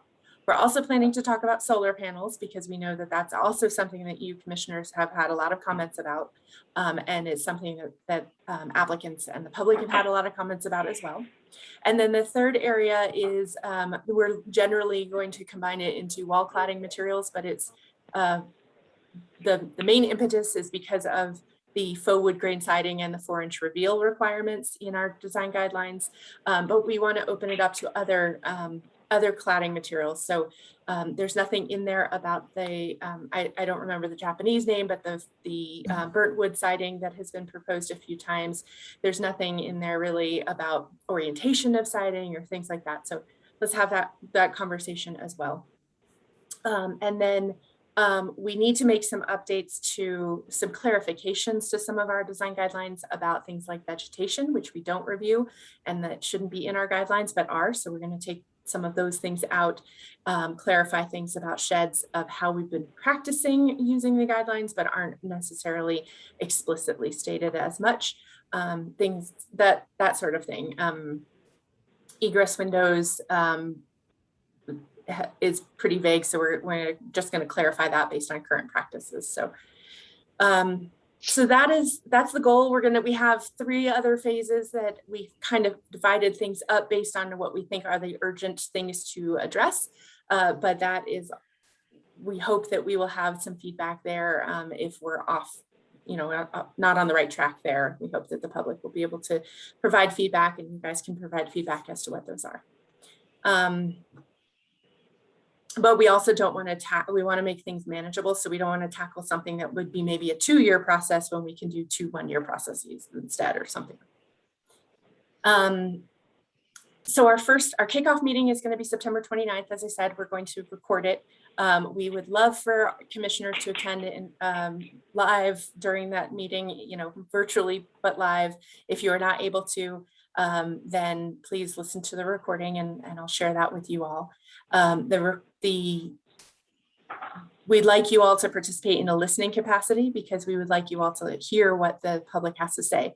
In the past, there have been design guideline updates that have been more of a staff and commission focus and then turn it over to the public. We would like to flip it on its head and have this be more public focused, and then have us all hear what the public has to say, because I know staff has heard a lot of it. You guys have heard some of that as well. So. Trying to think of what else. We will have a survey for each phase. So public survey about various questions that we're going to be asking about specific guidelines. The first survey will be general about our kickoff process and what the phases should look like. There will be a discussion item with the LPC so that we can all have this big discussion that will be open to the public, and also allow public comment to have more input there. And then staff will draft up what has been discussed and what we've heard, put it out for comment, and then have a public hearing, which would be the adoption process for the each phase of the design guidelines. So that's generally it. If I missed anything, staff, let me know. That's great. Any comments or questions? Well, it just sounds like you're going to be very, very busy. Yeah. Jen, other than the monthly newsletter, and can you talk a little bit about how you're going to reach out to the public to let them know of the opportunity? Yeah, great question. So we did a bunch of outreach last week. So we provided a link to the newsletter and information about the process, and asking for dissemination of information to all of the RNOs citywide, registered neighborhood organizations citywide. We also sent it specifically to the RNOs that do design review and the contacts there. So the person who is a contact for the RNO may not be the person that we typically work with. So we wanted to make sure that we got it to everyone there. We also provided it we pulled together a frequent applicants list that we will continue to update, but people that we have often worked with that, and also some previous commissioners who are architects or contractors as well. We've sent it out to the libraries and the rec centers to see if they can post it there. We have flyers that we are posting all over the city in areas where there are historic districts. So not a lot of, I went out flyering on Friday and there are not a lot of places that accept flyers. So we were trying that, thinking maybe that was a great move, but that didn't work as well in some areas. Some places have been really successful. I have 471 letters that are going out to the owners of individual landmarks. There are some individual landmarks that are multi-unit, so we're sending those out because some of the individual landmarks are not overlapping with areas where there's historic districts. I know I'm missing groups. We sent it out so that we had an ordinance update task force 3 years ago. We sent it out to them as well. Send it out to you guys. I know we've sent it to a bunch of people. That sounds pretty comprehensive. That's great. Thank you. We're trying. We're really trying to get the word out. And we were trying to figure out what the best bang for our buck was. Previously, we sent a postcard to all owners of properties in historic districts and individual landmarks, which was about almost 13,000 postcards. And we didn't get that much public input as much as we would have liked. And so we're hoping that this will really spread the word a little bit better. Okay. Great, thanks, Jen. Yeah. Any other business or discussion items? No, that was it. Anything, commissioners? All right, okay, great. Then it is, oh, let me see what time it is. It is 3:16 p.m. I'm going to adjourn the meeting. Everybody, it's great to see